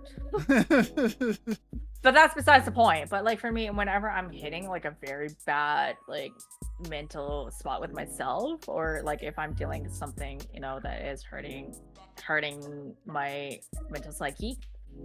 Yeah, so Neon, you're one of the people. There's a few other people, and the fact that like I have created a community that that encourages people to talk about their mental health, it's very enriching. And at least now it's like if I could go I'm trying to go full-time streaming. It's a little difficult because especially like you're trying to make content a little bit different than any other like rivals content. It's a little different. It's I'm just trying to figure out how the fuck do I tackle this shit, because it's like I don't know. Do I want to be like Sasuke and like calling these fucking like incel guys like shut the fuck up? No, I'm not that type, but that's gonna get me com banned. So it's like I did to question myself, like, do I really want to be like a Sasuke version from Marvel Rivals? And I talked to my friend and he's like, it's gonna be hard. Because you gotta be very mentally strong. I'm like, I am mentally strong, but then he's like, yeah, but you spaz a lot. I'm like, that is so true. No, because I'm sitting here thinking, like, yes, Samantha would slay it playing that role, but a little too good, because you're not gonna pull any punches. It's like I feel like Sasuke. I haven't seen any of her content, but I feel like people like Sasuke that do the content, they say stuff, but it's like, like, okay, a punch. You're gonna be over here like, all right, I got you. Big ultimate. Okay, so here's the thing that for me, like, I have sort of changed my like attitude, because the thing is that as soon as like someone's getting toxic, I'm like, I literally tell them like, okay, so why are you being toxic in chat? Like, I'm just trying to be helpful here. Like, there's a few times, like, even actually I should just post a VOD anyways, Because then you'll see, like, for me, like, I had one time, like, the Spider-Man was 2 and 6. Yeah. And I politely and nicely asked, like, hey, that's why are you able to swap to something else? Then this motherfucker, his teammate, Daredevil, was like, hey, be nice to my Spider-Man. It's like, I'm like, dude, you haven't done jack shit. Since I'm on Rivals, I'm just gonna see if I can find it. Did we win? I think we won. Is it this one? I don't know. I can't remember. Is it this one? No, Wolverine. No, that's not this one. But yeah, there was like one match. It was like, I kid you not, I felt like we weren't doing jack shit. Right. Like, we're not getting anywhere. And then I was just asking them politely, hey, by the way, you're kind of not doing much. Are you able to swap off to something else? And then this motherfucker, like, his partner just chimed in, like, the best you can. I was like, are you sure? And then he had the audacity to say, you're playing the easiest role. Yeah, this is the one. Yeah, I found it. So, okay, so this guy was playing. No, Benji? No, it's not Benji, is it? Oh, no, it is this one. Yeah, so they're on a losing streak. So this is the match that they were playing, and then I think it was overtime. We couldn't save it. And then, so they were, yeah, they swapped off to Strange, unfortunately, but yeah. Right.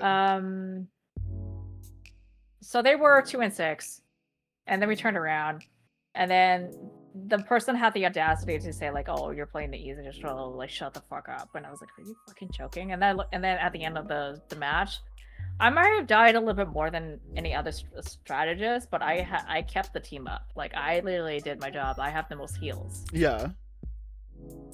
So that's all that mattered. And then I avoided them. And then when I look into their matches, it is really bad. Like, oh yeah, you're in gold soon. I'm not surprised here, but oh, they're in gold 1 and lost. Okay, so basically 1, 2, 3, 4, 5, 6, 7, 8. So they play 8. Yeah, they were bad. So bad.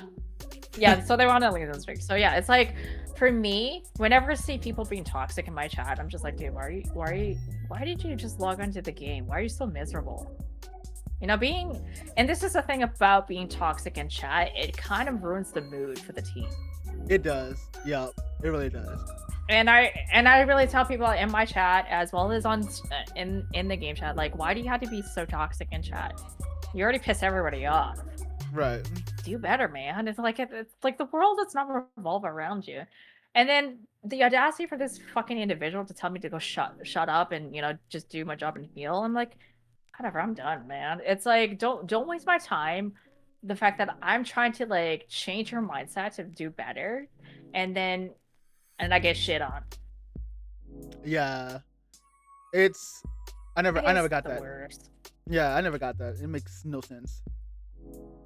People. Yeah, and then there was and then there was one game where I was like, I got slammed, like, no tomorrow, and, like, for whatever reason, this cloak and dagger wanted my dick, and I couldn't do anything. I couldn't get out of spawn, and when I got out of spawn, I was just getting fucking raked, and I was like, what the fuck am I supposed to do? And then they had the audacity to say, like, oh, do better. What the fuck?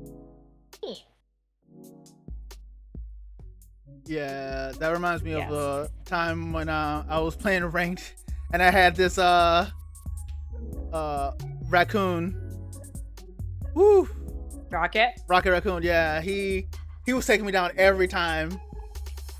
But instead of me trying to, like, play something different, I got stubborn. I'm like, no, I'm gonna get around this. My stubborn, I'm gonna beat this boss fight kicked in the wrong situation.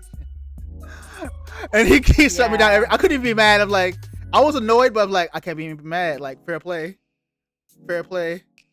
Yeah. But also, why did I take so long to, like, adapt? Like, what? Yeah, no, I get it. But it's like, again, at the same time, like, for me, whenever I'm playing, like, cloak and dagger, this is, like, the most difficult part. Like, yes, she may have the easiest kit to, like, do everything, Mm-hmm. but you cannot be this self-entitled and be toxic because whatever you're going through, whatever you're dealing with, and personally, and you project it onto other people in the game, because it's like it's the same thing at League of Legends, Valorant, Call of Duty, like any kind of competitive game.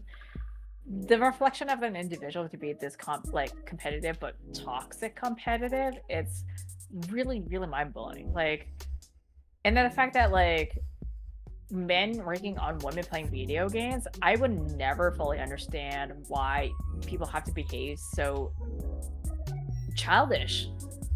Yeah. Like a better word. Mm-hmm. It doesn't serve any purpose. It's like, it doesn't matter. Like League of Legends, you're playing with a team, right? And then Valorant, you're playing with a team, and then you have Call of Duty, you're playing with a team. Anything team based is not an individual game. It is a team. The world does not revolve around you. You know that, right? Right. But then no, they're like the ego is outweighing their. What's the other word for ego? I learned this in psychology. I can't remember. But anyway, yeah, I don't know. But you get what I'm saying, right? So it's like for me, whenever I hear, like, that's why when I use comms, I don't give a shit. My shit's to give for these stupid idiots. It's like, whatever. Like, that's the thing, like Smurfs and throwers, right? If you're gonna be throwing the game, why are you playing prank? Why? Because you're a miserable piece of shit? Can't say that in comms, so then I'm gonna get comm banned. So I'm like, okay, so you'd rather be a miserable person projected onto other people. Great, cool. And just meet them. Like, I'm not gonna waste my time. I just focus on what I need to do. And if they don't want to do anything, then that's on them, right? Yeah. Again, for me, whenever I'm playing competitive, it's like I'm playing with my team. I'm doing the best I can with my team. And like with my group of friends, that's what I do. But then it's like when I'm solo queue, motherfuckers, it is so torturing. And I don't know why I do this. Okay, I solo queue as Cloak and Dagger or as a strat. It is the most insufferable thing that I could do for my fucking self. And you're asking me about my mental health with doing that? Non-existent. Because I'm like trying to survive, I guess you can say, for lack of a better word. Like, I'm trying to survive through this shit. And then that's why, like, I poke fun of myself, like, you know, every time I do this. Why do I torture myself to solo queue as a strat? I don't know. Watch me grind to get a diamond. Yeah, motherfuckers. But yeah, no, again, all jokes aside, it's like, why do I do this? Like, it's because I feel like I can prove that I am a one-trick pony. I can be a really, really good Cloak and Dagger. Fight me on this. I don't give a shit. Fight me. Yeah, I've actually had I've had Cloak and Daggers that were like, oh, you're a Cloak and Dagger main, like, oh, they allow me. And then I was like, I literally told them, like, if I'm not performing, then you can take it back. I'll just play something else. And sure enough, when I play something else, we won or we lost. And I'm like, okay, moving on. I don't give a shit. Yeah, nothing to prove, nothing to fight about, right? So yeah. But anyways, yeah, so when it comes to like mental health, when it comes to content creating, it's a struggle, definitely, because I'm just like struggling to like find the time to do the content. Try not to be hard on myself when I don't make content and like not finishing stuff. But when it comes to like my personal life, my mental health is not the greatest, but I am doing the best I can. And just try not to be depressed over small shit, like not finding a job. Yeah, not the J word. No, stop. Yeah, it's the J word. What is a job? The J word. What is that word? Job? No. Then I was just like, a career? Yeah, right. What's a career? A career is a mythological being. Let me stop. But yeah. But no, when it comes mythological being. No, I get what you mean. I, over the years of my content creation with mental health, when I first got into it, I put my foot down, set a hard boundary. I'm not going to let anything ruin this for me. So whatever I'm not ready to do, I won't do it until I'm ready. Why that sounds like I said the same thing twice, just vice versa. But yeah, whatever I'm not ready to do. Damn. Why did I think about? Goddamn Neon. Look, this came from years from like before content creation, where I used to let everything like stop me because I want to do certain things. Like when I went to school for game design, when I went to college for game design, you know, me and classmates was trying to get together to create, you know, like a game, try to start a career in game design. But you know, life makes everyone doing things different, and it happened a couple of times, a few times, and my mental like picked up on it, and it's like when I see signs, it's like, okay, this is something else that I wanted to start doing but can't finish it and stuff like that. And then I used to put myself in this cycle of where it's like something I want to do, can't do it, depressed now because I didn't waste time being depressed about it. So it's like going back and forth and going in a cycle. So time passed and I didn't get things done. So when I jumped into content creation, I was like, all right, this is going to be different. I don't know how long I'm going to last with this as far as like interest is, but I am not going to allow myself to get stuck in this hamster wheel of negativity while I'm doing this. And with that, I didn't take on extra tasks until I was ready. Like at one point in time, I was like, I am never going to multi-stream. That is too much. My mental's not ready for it. Boom. Finally got into multi-streaming like this year, and I'm like, hold on, this is not too bad. Now I don't know if both chats get active and stuff, you know, but being able to manage and look and watch and make sure I'm not crashed on Twitch and crashed on YouTube and stuff, that part, you know, felt right.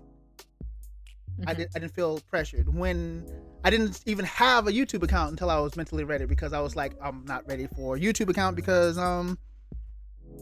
comments or just managing it in general. And eventually I got ready for it. I did it. Same with IG, same with posting content on Instagram. I said this before, if you scroll down to the earliest days of Instagram, it's nothing but me promoting myself, going live. I had no content, didn't even think about clips or stuff like that. But eventually, I'm the reverse. I'm the reverse. Like I mean, that's the thing about, for me, it's like I started posting content like even before this whole content creating shit.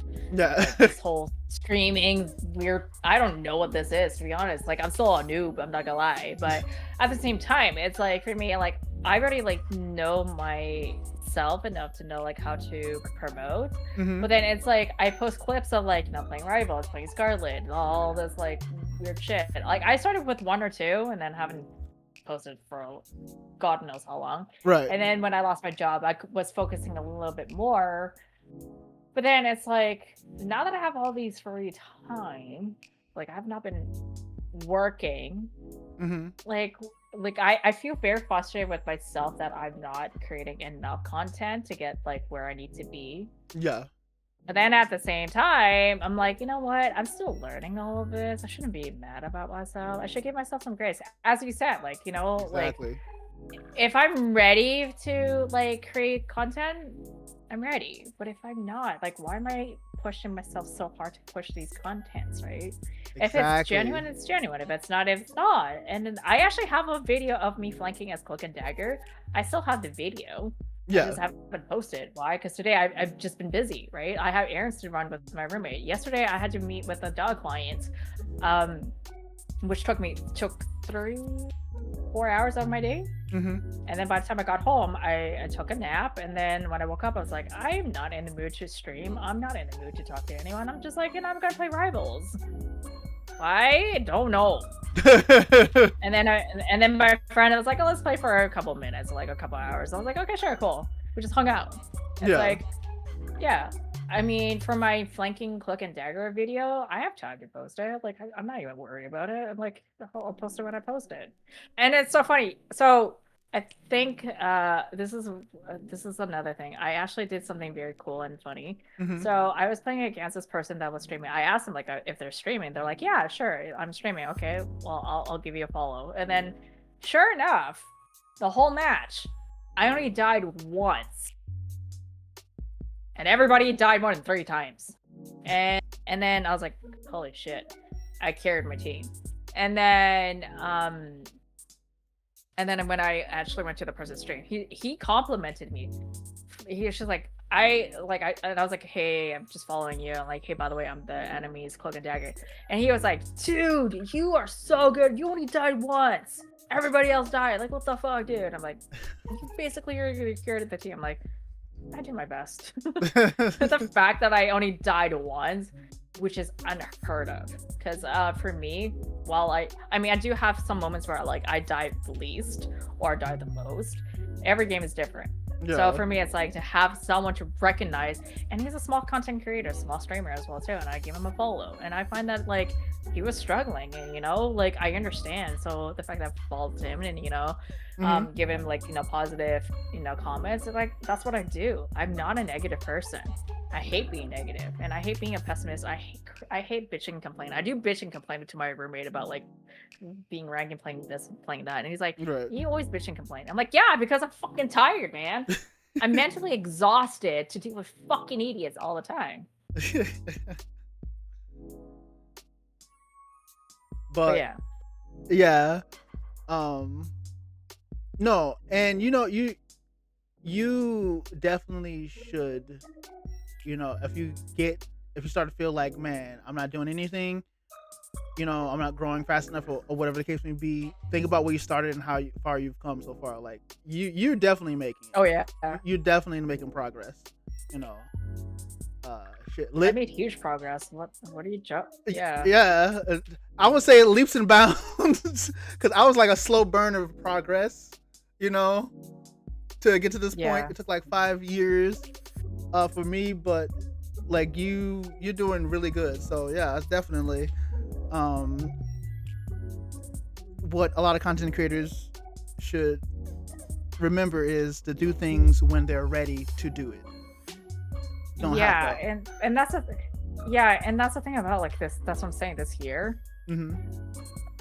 Okay, so let me start. Okay, so I've been on Twitch since 2020 in October. Right. And I was only maybe like following maybe 2 or 3 people, Mm-hmm. and I only had maybe 6 followers at the time. Right. So then 2023 happened. This Sasuke came around. Like I was following her for a little bit of time, watching her. I wasn't even watching her stream at the time. 2024 was last year. That's when her stream started to kick off. Right. And that's when I started watching her stream and seeing how comfortable she is and making community. And I was actually trying to network at the time too. I haven't really started streaming. Right. And then up until I actually moved out of my previous place, which is a long story, I'm not gonna get into it. Mm-hmm. I actually got into this place since July of last year. So I wasn't really streaming. So I was trying to get my office, like, I don't know what it was. I was streaming, but not really streaming, if that makes any sense. Like, I was playing video games, but not quite. Right. And I didn't actually have my office set up this way until probably last year in November. Mm-hmm. So again, it's like beginning of, like, I would say like before Christmas, I was below 100 followers. And then I started networking, trying to like grow my following and stuff like that. Started this year, and then I told you the story about this individual Mm-hmm. that turned me off, that made me realize like, hey, there's some not so great streamers. So I avoided that individual as much as possibly. Right. And then all of a sudden, started networking, making friends, and all of a sudden, slowly, surely enough, like, work playing rivals kind of got me to where I am at. And then there's also like meeting new people, meeting new streamers, meeting content creators that are, One Trick Pony, as Penny Parker. I'm gonna throw his name out here, Brandon Gritch. I didn't find his stream or his page if it wasn't for me scrolling through IG and I don't know, just his page came up and he's a Penny player and he's a One Trick, and I was like, dude, I used to play Penny. Right. Cool. This guy seems cool, and apparently he's been streaming since 2019 or some shit. 2018, something like that. I don't know who he is, but the fact that he's got very positive vibes, I enjoyed it, and that's where, like, again, networking is like the biggest thing, and it's specifically if there is a certain content creator that jives with what you're streaming and what you believe in, it makes a huge difference. Yes. And the best part is, my name, everybody know who I am. Why? Because my name is not it's not a normal name. Like, Samantha is not the common name anymore. I used to know like a few Samantha that are Asian, but not anymore. And the fact that my middle name is Corey. Corey is not a common name. Right. And the way that it's spelled is not common. It makes everyone's like, oh, who's this Samantha Corey person, right? Right. So I always tell people, like, Corey, my middle name is a combination of my parents' name. Right. And I never really gave it a thought of using my middle name on Rivals, but it's spelled differently. It's spelled like a guy name. But I always tell people, like, some of my friends, you can call me Corey if you want. I just don't like to be called Sam. I hate being called Sam, to be honest. But I have friends and I have people that I know for a long time. They still call me Sam. I let it slide. So Oscar calls me Sam, and I'm like, you know what? I'm just not gonna bother correcting you. If you feel comfortable calling me Sam, that's fine. Right. But to other people, when I introduce myself, I always tell people I prefer to call Samantha. You're more than welcome to call me Corey, because now I'm using my middle name now as content now, or even like, you know, playing Rivals. Right. I always tell people, call me Corey. Why? Because I want to be a little bit different. It felt weird to be called Corey because I've never used it. I mean, I did in high school. I only gave certain people permission to call me Corey. But then eventually I kind of was like, you know what? I want to be different, you know? Even when I was like applying, separate from content creating and also streaming, I actually did use my first and middle name when I was applying to acting agencies. I'm not using my last name. I'm not going to give out my last name because I don't want people to know my last name. Right. I refuse to use my last name. Why? Because I want to be different. Everybody knows my name. Yeah, everyone knows your name, Gabe, okay? And like CC go and say, hi, Gabe. That's how I know your name. But other than that, it's like, I want to be different. I mean, yes, I grew up with Samantha. It's a great name, but I don't like being called Stephanie or Amanda or Susan or Jennifer. Like, the fuck? That's not remotely close to my fucking name. But yeah, Corey is a very unique name, so that's why I'm trying to market myself like Corey Samantha now, and I swapped my name so then people will call me Corey. That is awesome. And okay, also funny enough, you reminded me, not maybe forget.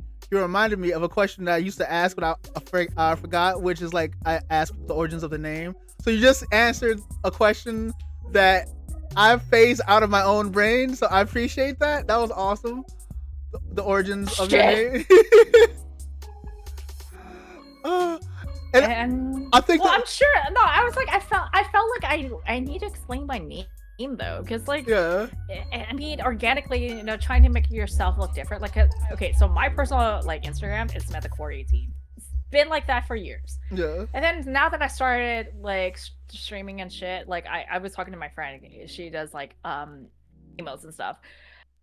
I went GG_ whatever, right? Samantha Corey, and I was like, I still get people calling me Sam, and I fucking hate it. And I'm like.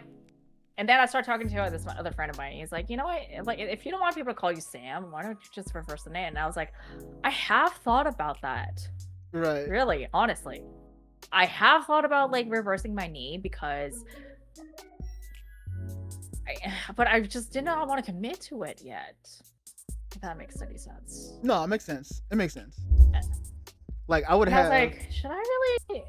Yeah, it's like, should I really promote my middle name and have everyone to call me Corey?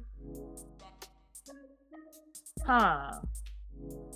I've never been called Corey before, except for a few people in my life, but and then people are like, yeah, you don't look like a Corey. I'm like, oh, well, yeah, because it's such a guy's name, right? But I actually haven't met a girl named Corey, spelled that way. Yeah, I know a girl named Corey, too. Not spelled your way. It's not a Yeah, that's what I'm saying. It's not a common name. But then here's the thing, though. Like, Corey is such a certain geographical name, right? You don't expect an Asian person like myself to have such a white name. Yes, I said white. And it's so weird because, like, when I talk, people either assume that I'm a white girl or I'm American. Right. And I don't know what the fuck that even means. I really don't. And I just like, I'm just an individual with a unique name. Why does it matter? Tell me, why does it matter? Honestly. Yeah. But hold on, there was something else I thought about too. But I was so locked into the conversation. Did I answer the question? Did I answer your question and without even realizing I did? No, you did. I think everyone's been answering that question without me asking like the origin of the name, and it just dawned on me like, hold on, I did just ask the origin of the name, but I think everyone's been answering it because it kind of flows naturally. So yes. Oh, something that I did forget to ask in the previous segment, so I'm gonna have to plop this back up there. You know, boom, content creation journey. What are your inspirations? What are your biggest inspirations for content creation, or who inspire you? Well, I already mentioned her many times, Sasuke, because she's the one that, like, I find that her attitude towards the game that she really love and enjoy, and the fact that she created such a very welcoming community, minus the incident I've told you about, that kind of motivated me to do the same. But like, I actually want to change that aspect. Like, it's not just the game in itself. Like, I want to create a safe environment for people to come to me. Like, I put myself like a big sister vibe, like not a mom, like it's just a big sister vibe. Right. Just very concerned about your well-being, wanting to support you in any way that's possible. Like, for instance, I'm gonna use his name here, but he goes by a different name, Leroy. Right? I talked to you about Leroy, right? Yeah. So he is one of the closest friends that I became close to because of some mutual things that we kind of understood, and we understood, like, we agree about, and about a certain individual. Okay. However, it's like, because we're so similar in so many ways, he knows that I'm there to support him no matter what. But I understand that he does not want to open up because he doesn't necessarily trust me just yet. It's fair. But over time, it's like, I've been there with him because I understood where he was coming from. Right. And being that individual to continuously show up for people without, like, realizing that, like, that's what I am. So I always, like, excuse me, I try not to take too many people's problem. I want to take as many as I can, and that's what I learned from watching Sasuke's, like, community and stuff like that. She does everything for her viewers. She is taking way too much, and because she's a young woman, being that individual for young women, and wanting to start content creating and streaming all this stuff, it doesn't necessarily help her mental health at all. Yeah. And as a big sister, I always tell her, I understand you haven't taken a break from, like, content creating. You haven't taken a break from streaming because you worry about, like, other people. You need to worry about yourself. Yeah. Like, you need to take better care of yourself. And for me, I need to prime that example to take better care of myself. Like, there's some days where I'm just so fucking exhausted. Like, I'm tired. I don't even bother streaming. I don't even bother explaining myself. But then the next day I'd be like, hey, I kind of have to go, like, apologies. I didn't stream yesterday. I was like, I'm very tired. Yeah. But then everyone's like, oh, don't apologize. I'm like, I do have to apologize because I actually put a schedule in my announcement and on my stream that I'm supposed to stream at a certain time. And I'm trying to take the responsibility and liability, the fact that, this didn't happen. Right? So, like, I'm trying to do that myself. So I take a lot of things from Sasuke, like what she does, and I just put my own spin, when it comes to people, like, coming in. And, like, I would say, like, hey, how's it going? Hi. I'd be like, anytime when people that I'm very familiar with, I'm like, hey, how are you? How are things? Like, oh my God, what happened? Blah, blah, blah, right? I'm trying to make a genuine connection with you. And that's why, like, for me, whenever I'm streaming or playing video games, or when I'm fucking locked in my goddamn game, I'm still talking out loud. Right. Like, I'm talking to I'm still talking like to a person, right? So it's like that's why, like, every time when I get a raid, I get gifted, when I get, people, showing up from our stream, it's like, I thank you. And especially if people are showing up for like streaming, like 7 streaks already, what the fuck? Oh, you must love me. I was very self-loathing. I crack jokes, and then especially people resub and like thank you, I appreciate your love, continue to support me, and then and all of a sudden, like, I have some random person like gifting me 5 gifted or 10 gifted. I'm like, you didn't have to.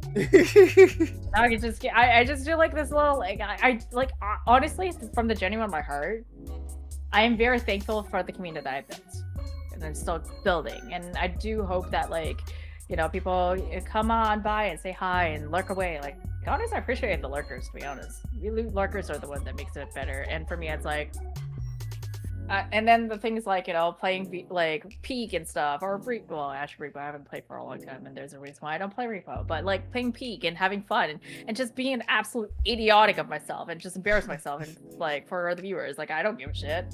This is for you. It's for your entertainment. Then I have a spin the wheel. I owe this person a fucking spicy bulldog noodle and a bite of an onion. Fuck my life. But yeah, like the things that I do for my community. And then I also allow my viewers to like roast me, and I roast them. Yeah, some of the biggest inspiration can come from community, and that's what inspires me too, to keep going. Like, all of y'all inspire me to keep going. Seeing y'all get W's and winning and succeeding in content creation, it inspires me to stay on the path that I'm on. And I actually been finding myself a lot lately appreciating having this whole platform, from the podcast to the streams to YouTube videos and the social medias, appreciating a lot more that I can share myself and my vibes and energy with everyone, so that's also like another big inspiration to that, and Big Mama Neon and Mama Neon, yeah, I do this for them because, as I always say, Big Mama Neon laid the foundation for all of this before there was even a stinking Twitch, before there was a YouTube, before there was even internet. Because all of this I pull from like things that I enjoy and love. And I also like say this too when I'm like talking to friends and they're like, I don't have the inspiration, I don't know what to do, and I'm just like, go back to that time when you was like most happy and pull from that vibe. Like, what makes you happy? What makes you happy? What do you enjoy? Incorporate that into your vibes, because that's what I did. That's why you see all of this retro style stuff and lo-fi music, freaking the mood nostalgia videos that I put out there. That's just stuff I enjoy. I'm like, maybe someone will feel this. Yeah, no. That's what I do. Sometimes I don't have like your nostalgia per se, but like for me, I always talk about like, oh, back in the days I used to play StarCraft. Like, who the fuck remembers StarCraft, man? StarCraft was, and then what in a day, dude. Oh man, oh my god, those are the days. Like, that's the thing about like Leroy and I. Like, we played a lot of similar games, and that's the thing about like being a millennial. I know you're a millennial. You're not too far off older than I am, Neon. Yeah. But even still, it's like finding that community of like fucking millennials and talking about like the games that we used to play and how we used to rock out, and also like the 2000 playlist. Ooh, I literally, yes, dude. I like some days like I want to buy. Sometimes I just want to play like some 2000 pop or like rock or metal or punk rock. I don't know what the fuck it is. It just sets your mood, right? So it's like, then unfortunately I have the younger generation. It's a little difficult to like relate to, and I feel like a fucking dinosaur some days. Right, Gabe? Like, what? Like, I'm sorry. Like this new shit that's going on. What the fuck is a 6 and 7? The fuck is that? I don't get it. Everyone asking a lot lately. What is sick? It means nothing. The fuck. Anyways, that's supposed to be. But yeah, it's like, you know, like the thing is about like, yeah, no, I'm sorry, Gabe. I'm sorry. But like, this is the thing. Like, you know, some of the content creators have to do this and thinking, like, what the fuck is this bullshit? Sorry, younger generation. I'm a dinosaur, okay? There's still a lot of abbreviations I don't even remember or understand or don't know what that is. And the best part is, the best part about all of this, I look younger than my age, and I fool a lot of like the Gen Z and Gen Alphas. They're like, "Oh, you're probably our age." I may look like it, but the goddamn fuck me, no. I as soon as I start talking about the 2000 music or like StarCraft, Doom, Duke Nukem, or like Nintendo 64, or like even the retro Duck Gun or the Duck Hunt. Yeah, right? Man, Duck Hunt. When you start talking about this shit, people are like, "What the fuck is that?" It's like dinosaur stuff or floppy disk or like whatever it is. It's like you don't understand the shit that we go through in the 90s. We were going outside instead of fucking like seriously. Like I think when I was a kid, like we were allowed to go outside and just go on our bikes, like ride around the neighborhood. And by the time it's nightfall, it's like we had to be at home. We didn't have internet until like what 93, and then we didn't have webcam, and we didn't have like video games. One sec. Much.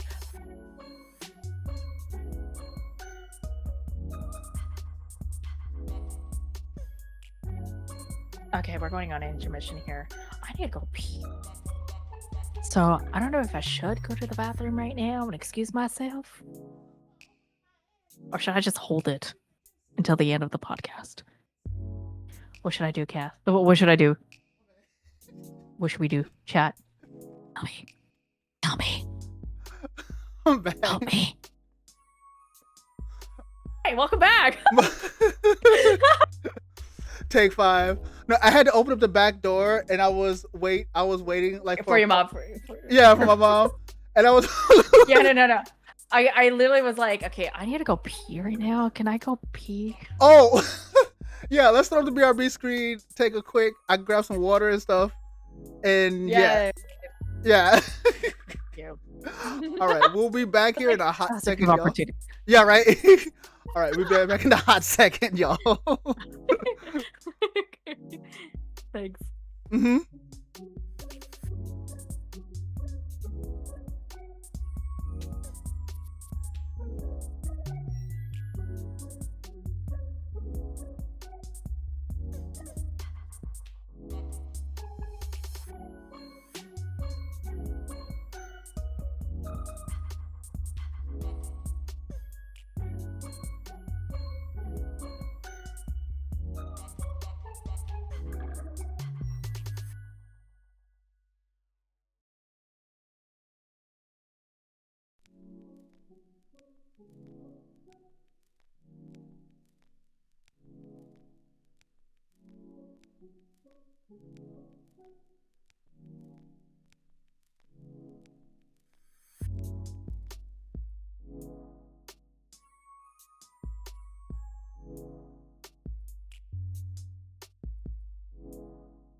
And I'm back.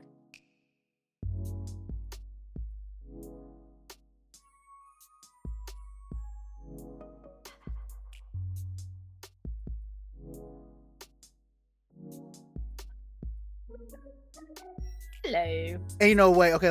Well, not gonna repeat myself that I unmuted in OBS. We are back. Family says hello to everyone. I was unmuted for you, but no one else could hear me.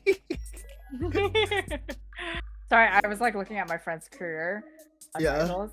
They got demoted from plat to like gold 1. Ooh, that's now they're back in the silver. Yeah, they're in the silver lobbies. I was like, ooh, goddamn shit.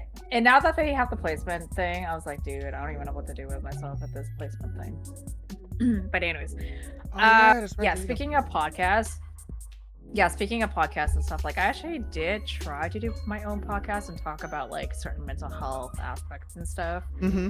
And then I kind of branched out into toxic masculinity. Yeah. Certain individual was talked about. We don't need to talk about who that person is. And then one of my favorite podcasts that I talked about was Unsolicited Dick Pic. Oh, I don't know why people think that's like a thing to do. That's like, why? I don't know, man. Fuck me. Like some days, like this is like the time when I actually used to like actually be on dating apps and stuff. Yeah. And I don't even know. And also, I get this on Instagram as well too. And I don't understand like the phenomenon of like sending someone your genitalia, and especially for someone that actually I went to school for to become a licensed practical nurse. Mm-hmm. The amount of genitalia I had to see and wipe and do all this shit, it's a lot. And what makes you think your genitalia is that attractive? I don't know why we're talking about this, but anyways, yeah, but. And again, like the podcast was very unscripted and I said something really stupid, but anyways, but like I find that like when you're talking on a podcast or with an individual that you really vibe with, it just makes it so much better. It just makes it so much more entertaining. Oh yeah, that's why when I brought the podcast back, I wanted it to feel as natural as possible. That's why I don't have a script. And it's all thanks to my mod, War. This means War. Very awesome dude. One of my top mods. He heard the first iteration of podcast. The first episode of podcast was like, I was like nervous. And even though I was nervous and I was talking to myself, I was on a laptop walking around the house. I didn't have a cam, so it was like a camless podcast. And I was walking around my house while I was talking and I was nervous, and then Ward like pulled me to the side. He was like, yo, I love how to set up this podcast, like different from what I listen to and whatnot. He first helped me like set up like a script to like try to keep things on track, and I went with that for a bit. He was co-host with me for a while, and then after some time I went on a hiatus with the podcast, and I wanted to do like more collab streams where it was just like me and everyone hanging out, just chatting on Twitch. That was before they had the whole stream together stuff. And I gotcha. Yeah, and I wasn't for sure like how to set that up. Also, I always call myself the king of bad timing because I'm like, yo, y'all want to do this? Like, I'm busy. I'm like, oh man, hold on. And it's like it's legit people being busy. I always have to like last minute, but when I brought back the podcast, because the first iteration of the podcast was called The World of Neon, but when I brought it back as the NeonVibeVerse, I was thinking to myself, like, I want this to feel as natural as if I am talking, as if we are talking in a room and everyone's listening, chiming in, or just chilling in the background, and we talking, and just letting the thing flow, let everything go flow. And yeah, I'm happy like that I did this because it's awesome being able to sit and talk to everyone. I'm having a good time here vibing, talking to you. Like it's really cool. And it's also like, okay, so this is like a future thing. Okay. There will be down the line, sometime in 2026, another iteration of the podcast that will be focused on gaming culture. That's all I can say right now, because I still gotta. So, yeah, look out for that. That one is going to be strictly for Digital Lounge content. Because this goes on NeonBeatYouTube. Yeah, thank you. Yeah. So it's gonna be awesome, and definitely y'all gonna see some faces that's been on this podcast, and definitely I'm looking at you, Samantha. I'm definitely you're gonna be one of the guests on that future. Hell yeah, yeah. It is going to be awesome. And honestly, yeah, and honestly, I really love like chatting and like doing a podcast, because this is the thing about like it depends on the individual. And it's also the fact that like when you vibe with the person, you can really talk about whatever you want. Exactly. And and the conversation is organic, and it could just lead to wherever it is, right? So it's like earlier we're just talking about like the 2000s, right? Like the gamings, and like how it's like, yeah, like I grew up playing a lot of video games as a kid, like Zelda, Super Mario, and yeah, like actually my brother got me into playing StarCraft, like I don't know why, and then it just so happened to be like the most badass Zerg. Like I actually beat him 75% of the time. Ooh. And he was Proton, so there's some times where like he got a little too aggressive and then I died. I was like, that's fine, but I still kick his ass. And so like I'm that good, I'm that nasty on Zergs. But then it's like when sometimes like when he was playing with his friends or like online, I had a Steam account before my current one right now, but like whenever he's playing online with a group of people and he's getting his ass kicked, who's the person he's gonna ask to play? Me. And so yeah, like I played a lot of like strategic games and all of this stuff, and that's why like I have a really good understanding of like Marvel Rivals and like Call of Duty is just get a good gun, build a good gun, and just shoot people. But what's the fun in that, to be honest? I don't get me wrong, I used to love like first-person shooter games, but then the culture in itself, it's just gotten to a point where like it's not really inviting or enticing anymore. Yeah, I'm at an age where like I want to just like have fun. I don't need your insecurities and your fucking toxic whatever the shit your behavior is to just rig on my my time to decompress. Right. Do you get what I'm saying? It's no, yeah, I want to play a video. Like I want to play a video game where it's like I want to have fun with some friends, or like play competitively and not give a shit. And I'm not even joking. I think since season 3, I've been pretty like aggro. Like I used to be very pissy.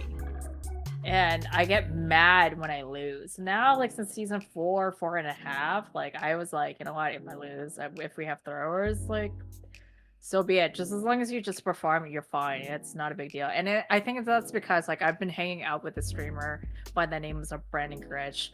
Shout out to him because he's one OTP. He's really good, like a penny player, and he used to be just a chatter streamer, and his positive attitude and his positive like outlook is really infectious. So that's why it's like when even he's got like people calling, well actually he posted it on Instagram, there's a very insufferable individual that just started saying the R word. And I'm like, not a racist, but it's just that the person that is very unintelligent R word. Yeah. And that's all he said in the chat, and he was being very, very, I don't know what the word is. He's just being very insufferable. And the guy's like, are you okay? Like, I'm just vibing right now. Like, I just love how he just like try to keep it like positive. Yeah. And despite like they won the game, the guy's attitude was still negative. And I'm like, you know what? Sometimes like losing and whatever, it's like it's just a game. And then I understand why people are like, why are you being so serious in rank? I'm like, yeah, because I'm trying to challenge myself, to be a higher level. That's why I'm being a little bit like, that's why I'm taking the game a little bit serious. If you don't want to take the rank serious, then don't play rank. Play a quick match with your friends. Have fun there. Yeah. And that's why I was like that's why like sometimes when I have Fridays, like I haven't been hosting customs at all because I don't get enough people. So I do host customs on Fridays to play with friends, like we're playing competitive mode. And I also have a Marvel wheel, which is actually fucking dicey. So you're forced to play characters that you're not familiar with. So that's what I do. And I actually had like quite a few people that did that and I enjoyed it. And again, that's the reason why when I started doing that, like I have friends that play dive players. That's why like when I get dive, I was like, what the fuck am I supposed to do? I'm doing the best I can. If I can't do anything, it's like, well, whatever, right? Right. So whenever I get a Black Panther, Spider-Man, a magic on my dick. Sorry, I'm saying this on my dick. I say that a lot. When they're on my dick, I'm just like, okay, whatever. If I get a kill, great. If I don't, it's like, okay, I'm dead. Who cares? As long as I'm supporting my partner, that's great. Right. So yeah, it's like that's how I play. It's like if I'm getting dope, if someone takes my cloak and dagger, I used to be very salty about it. Still am, because I'm judging you how you play cloak and dagger. If you're not supporting me or if you're not patty caking me, I'm fucking giving you shit.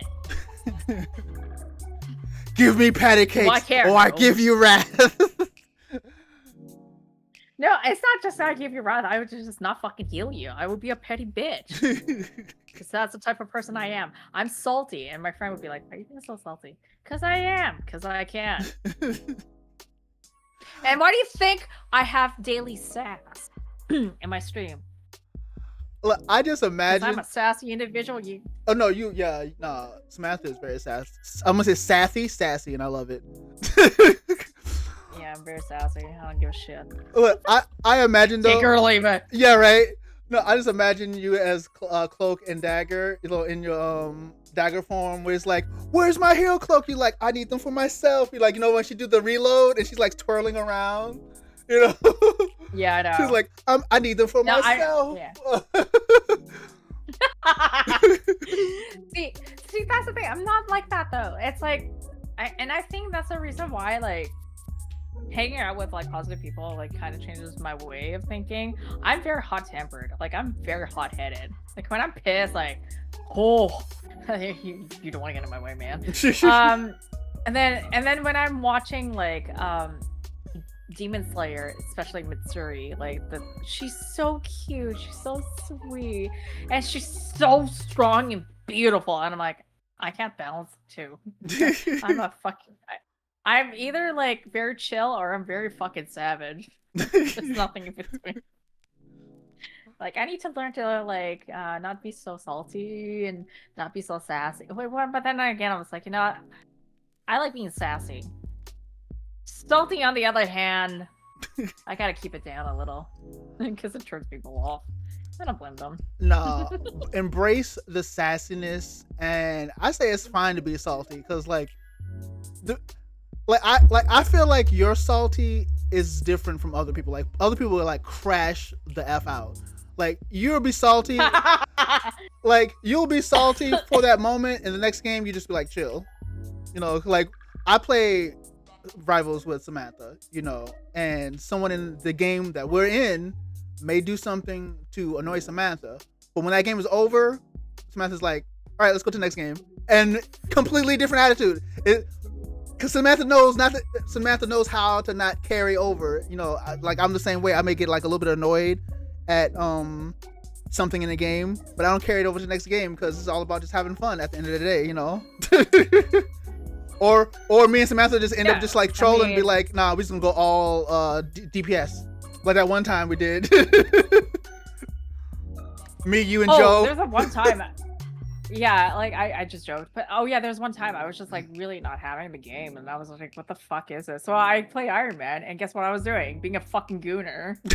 And then I was like going in the back line, went to the back line, tried to find a cloak and dagger. I goon her ass.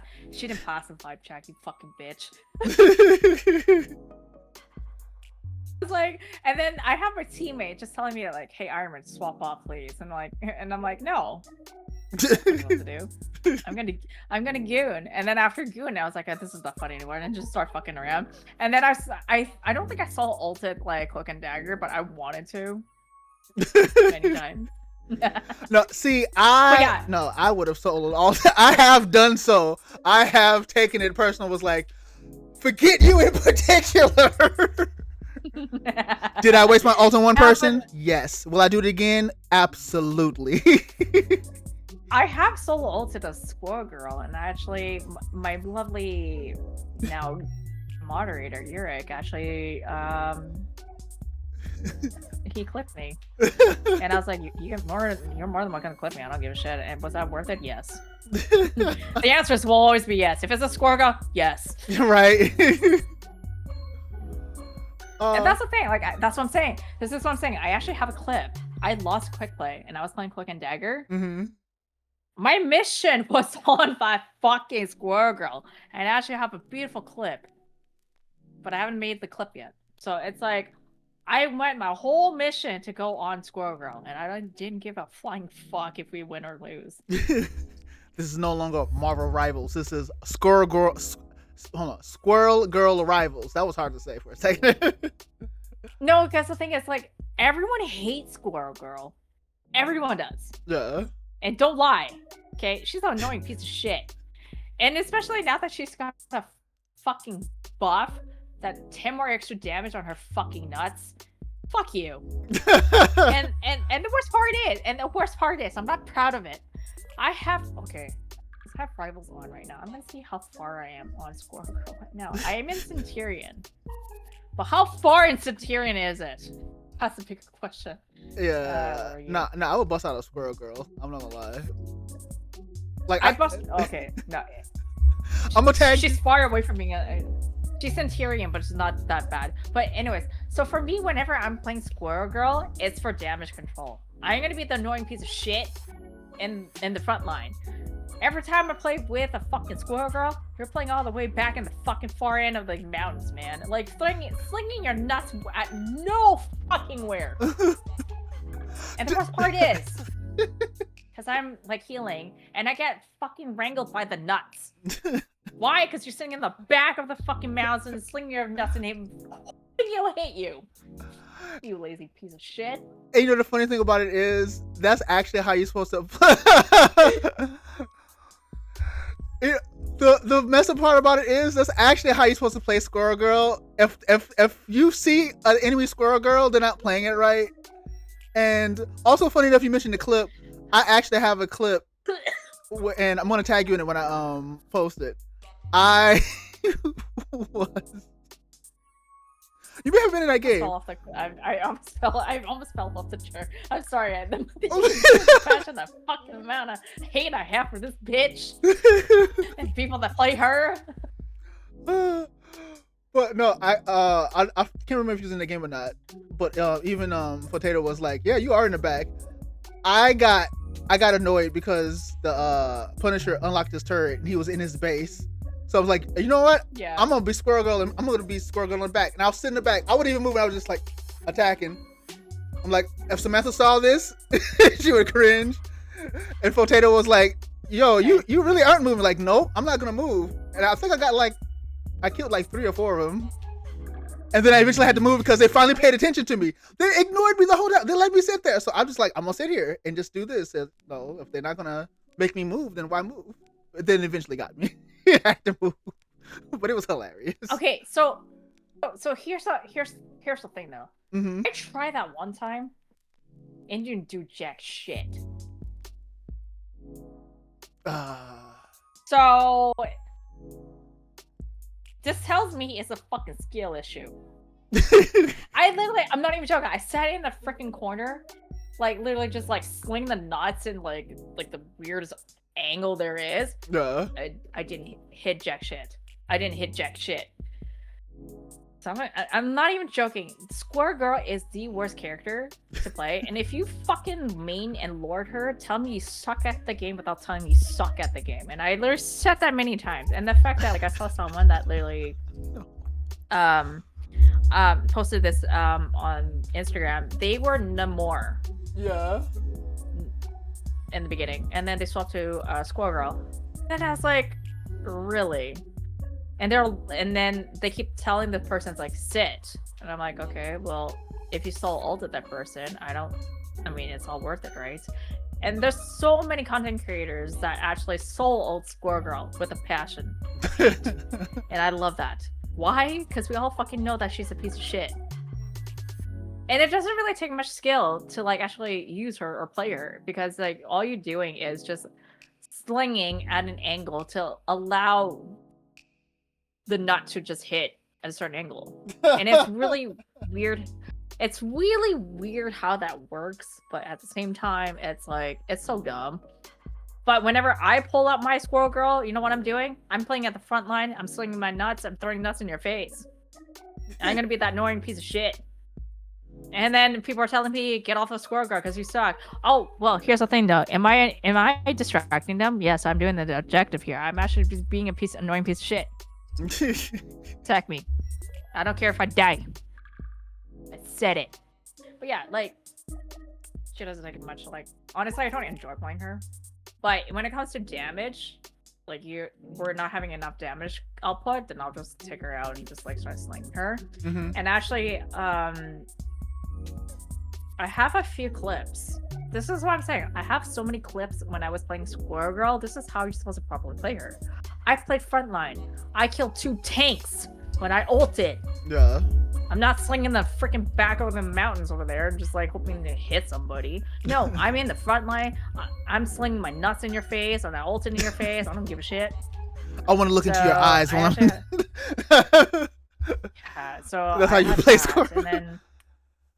And then, what map was it? Actually, it was in rank, and I literally told the chat, like, I told my team, like, can someone fucking deal with this goddamn Squirrel Girl for the life of God? And everyone's like, yeah, we're on it. And I'm like, thank the fuck the Lord, man. And they're like, are you okay? I'm like, I'm fine. I just don't like that character, man. We understand that. Yeah, I'm playing Cloak and Dagger. I'm being slung at, like, annoying piece of shit. Yeah. Now I've been on the receiving end of that too. When I'm just like, who is killing me? Squirrel Girl in the mountains. Like, oh my goodness. And then when you look at the kill cam, they're just like standing all back of the mountains and just like, yeah. What the fuck? And then I came across this one really good Squirrel Girl that was doing that. But then when I tried, I think I was playing Cloak and Dagger. I wasn't playing Cloak and Dagger right. I think at that point I was just kind of like low key, just like, okay, I gotta get the Squirrel Girl. So I tunneled too hard. I approach her, she jumps happily out of the way and still dropped nuts on me. I was like, Samantha would shun. She would shudder if she saw my Cloak and Dagger play. No, I don't care. But like for me, whenever I'm playing Cloak and Dagger, when I ult and I see you in front view, I'm fucking coming after you. I did that a few times, like in rank. I did that with Cloak and Dagger, well, because like Cloak and Dagger, you can flank, but it's hard because like when she's in cloak form, her damage is not the greatest. But like when it comes to like other strats, like it works. But anyways, that's besides the point. So when I'm ulting, I always aim for the backline, knowing the fact that Squirrel Girl is in the backline because that's what they do. Right. So I'm aiming for 2 things: a strat or strats, and then a Squirrel Girl, and I'm coming after you. I don't give a shit, and I'll blind you, and I'll damage you, and then I'll just like fade back to my backline, and then go from there.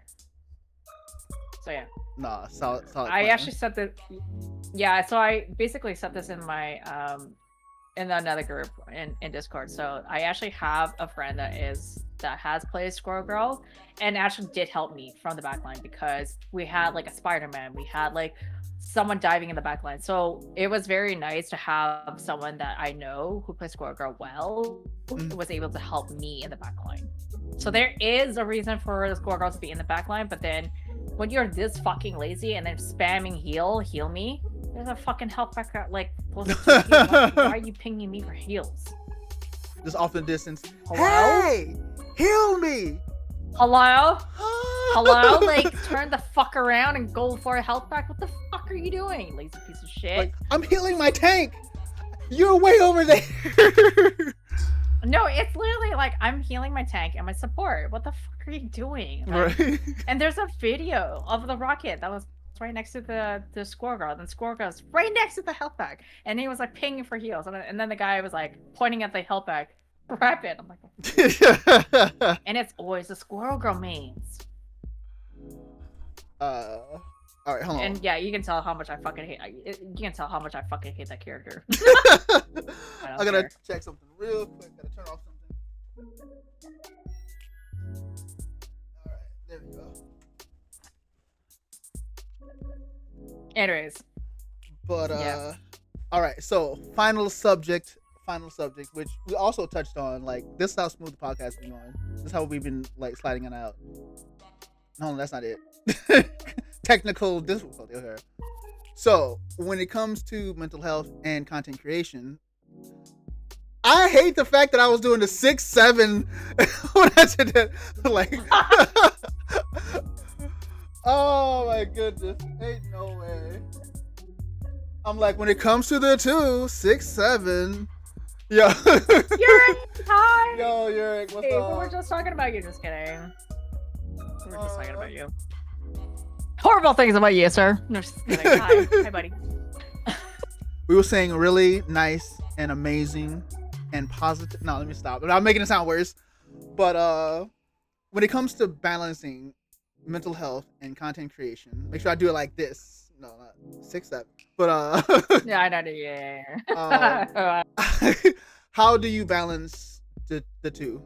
I know we touched on this a little bit, and probably a lot. But... Okay, so for me, go ahead. No, I was talking about like how you clip me and stuff. So you've been a very amazing part of my communities, despite the fact that we met like through the content creators page, you know, right? So, anyways, speaking of which, balancing between IRL, mental health, and everything, it's been a struggle. I'm not gonna lie. Mm-hmm.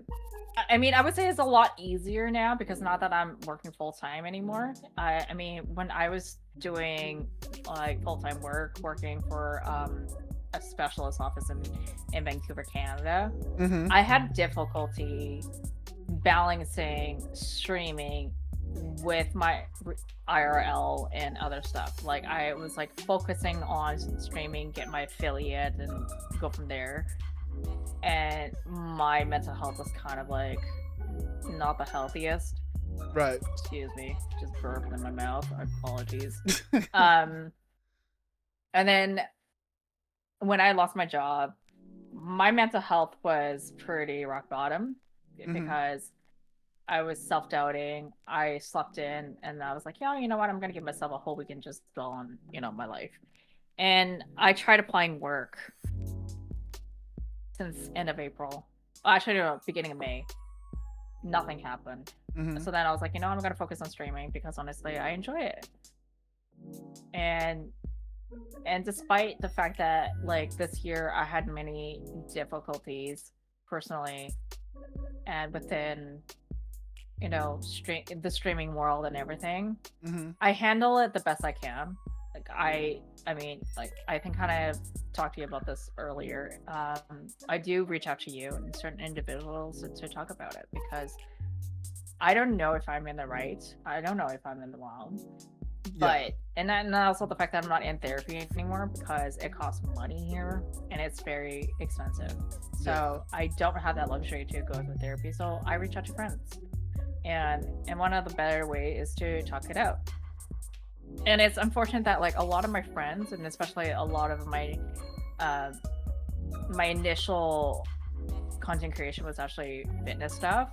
It's difficult to express this in a way for people that, like, you know, I'm streaming now, because a lot of them don't know that I stream. Like, I try to like give them a subtle hint, like, hey, I'm streaming now, blah blah blah. Right. Yeah, I outside of personal stuff, like, I don't really necessarily talk about is that I don't have any immediate family, aka my mom or my brother anymore as a relationship. So I struggle with finding, I would say finding, but like, how do I explain this? I struggle to accept the fact that I don't have a relationship with my mother or my brother anymore. Mm-hmm. Because I can't reach out to them for help anymore because I have done this in the past, and unfortunately it has bit me in the ass every time I ask for help. So not having that kind of like resource for assistance when I'm having difficulty right now has been very mentally taxing. Yeah. Because I have nobody except for friends, and friends can't help me financially, unfortunately. So I have to do everything by myself. Yeah. So it's been very lonely and kind of like hard on my mental health. Not gonna lie. Mm-hmm. But I still show up for myself, especially like, you know, if I'm tired, take the day off. I'm not angry, but I will apologize to my viewers and, you know, my community. Like, hey, I wasn't there to like stream, and I apologize for my absence. And everyone's like, don't apologize. Like, you do you. Right. And I always feel like I have to explain myself. And again, this is like part of my trauma, right? Like, it's a trauma response. Like, I over-explain things because of how I was treated by my family and growing up, like, you know, not having a very safe environment to like, you know, accept who I am, express myself in a healthy manner, and have people to understand what I'm going through and how I'm feeling. So it's been a learning curve. Mm-hmm. So yeah, like for me, it's like I have IRL stuff like dog sitting. So yesterday I had to go travel and take public transit to, you know, visit a dog client.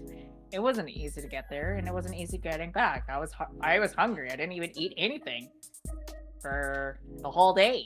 Yeah. And then when I came home, I was so exhausted because the night before I was still streaming right after we streamed peak. I was grinding, solo queuing to to diamond. I was trying to get up to diamond, and I couldn't. I streamed until like 12:30 a.m. Mm-hmm. and I was so exhausted, so that I didn't go to bed till like 2 a.m. and then I had to get up at 9 a.m. and do like personal stuff, and then I had to leave my house. I was already mentally exhausted, and then the fact that I was like, oh yeah, I said I was gonna stream, I was like, yeah, mentally I'm not here right now. Like, I'm very exhausted. Like, I have like my personal stuff I need to do. I'm hungry. I'm tired. I don't want to grind rank right now. I kind of just want to like take the day off. Yeah. Do I need to explain myself? Probably don't need to. Like, a lot of my viewers understand the fact like I don't need to explain to them like, hey, I'm not streaming right now. So yeah, having a mutual understanding that, you know, the balance between like my IRL stuff and, you know, what's happening and, you know, with everything, it's a learning curve, I'm not gonna lie. And it's also the fact that I was like, I'm not even joking, I've been looking forward to this podcast since we set the date. That is awesome. I have to. And it's it's actually funny too, like, funny story, everyone. Me and Samantha both, like, I had Samantha in mind, like, I'm gonna ask Samantha, you know, to do a collab and be on a podcast.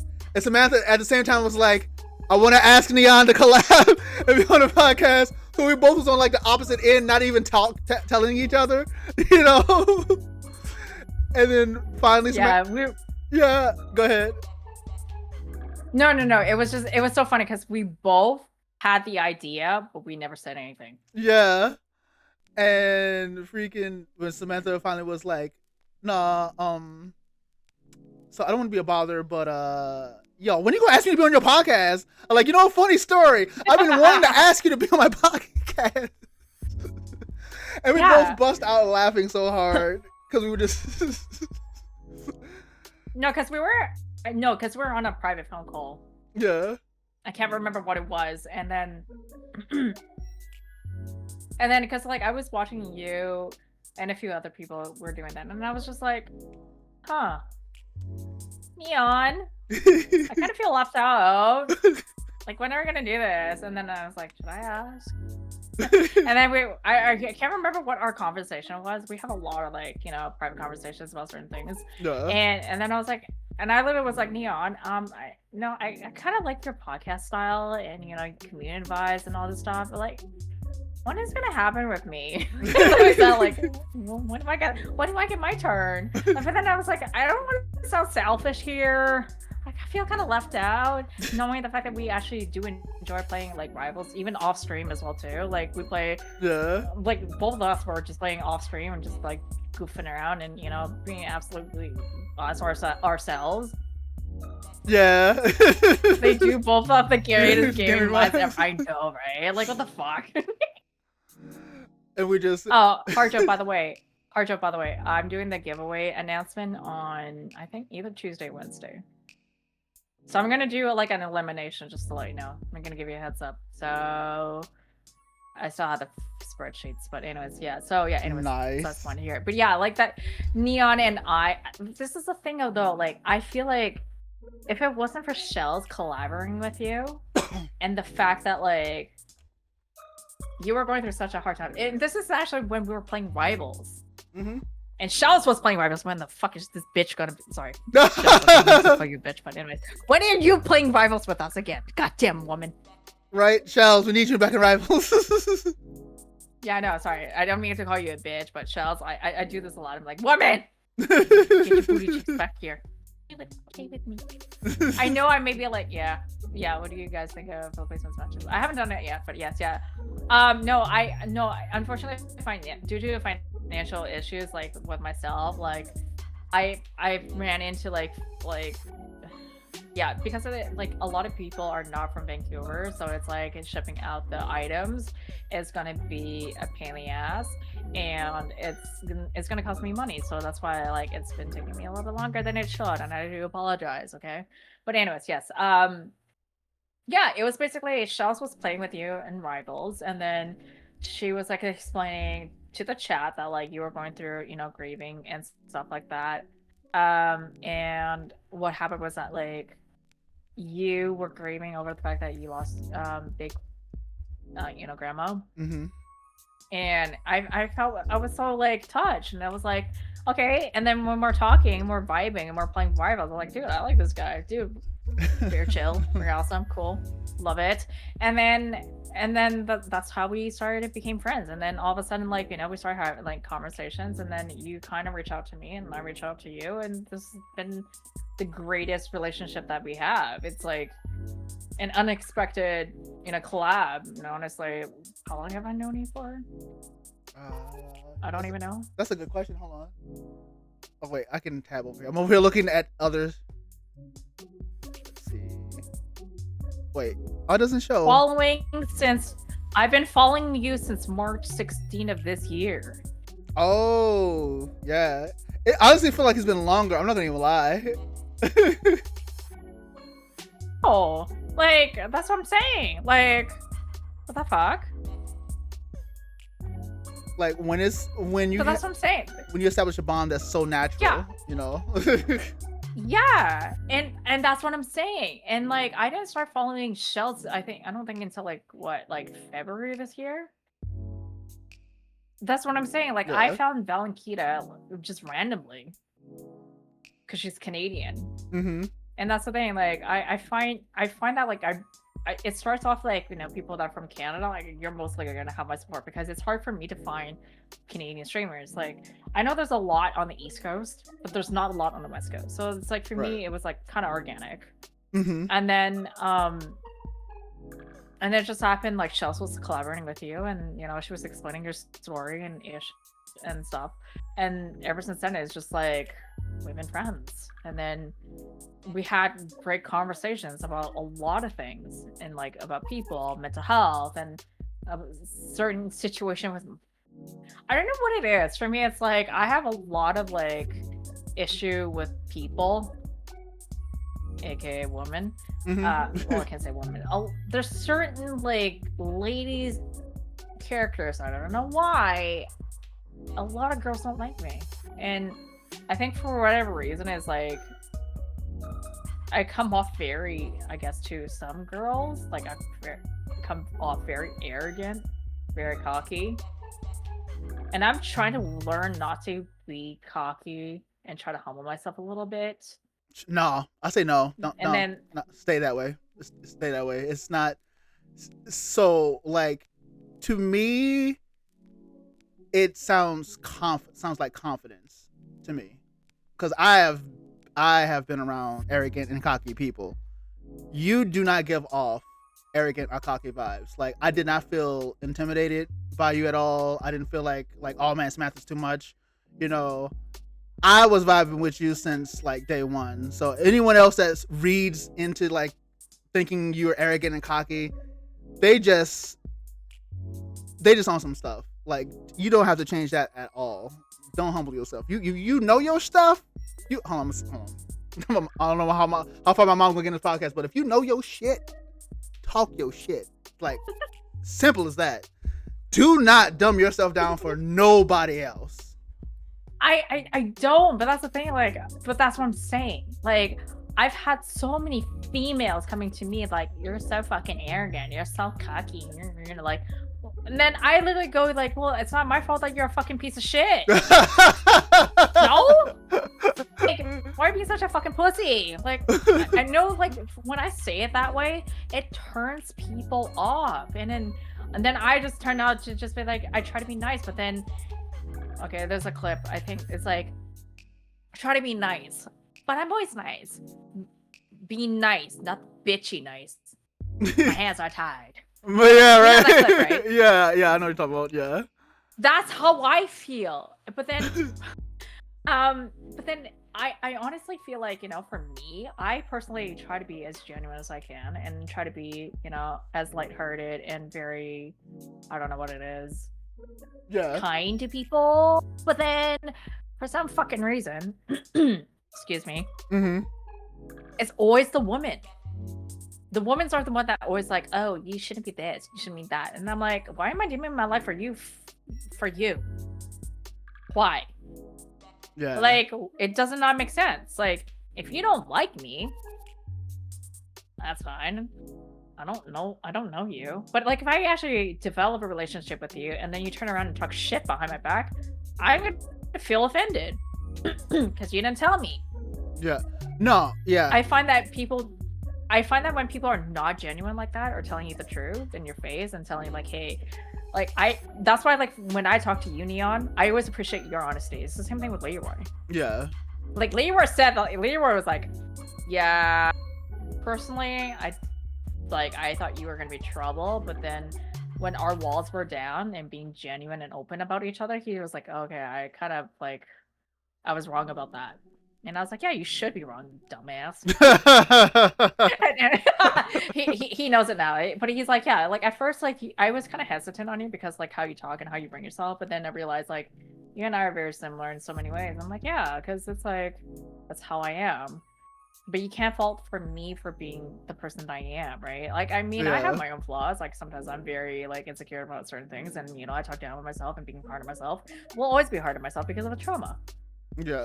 But other than that, like, for me to be genuine with people and open about my personal shit on stream, I've done this many times now, it invites people, right? It invites people that are like, oh, this person is actually not, you know, someone that, you know, cares so much about themselves. They actually realize that, you know, they have come from very hard hardships. And you know my hardships, dude. Yeah. Right.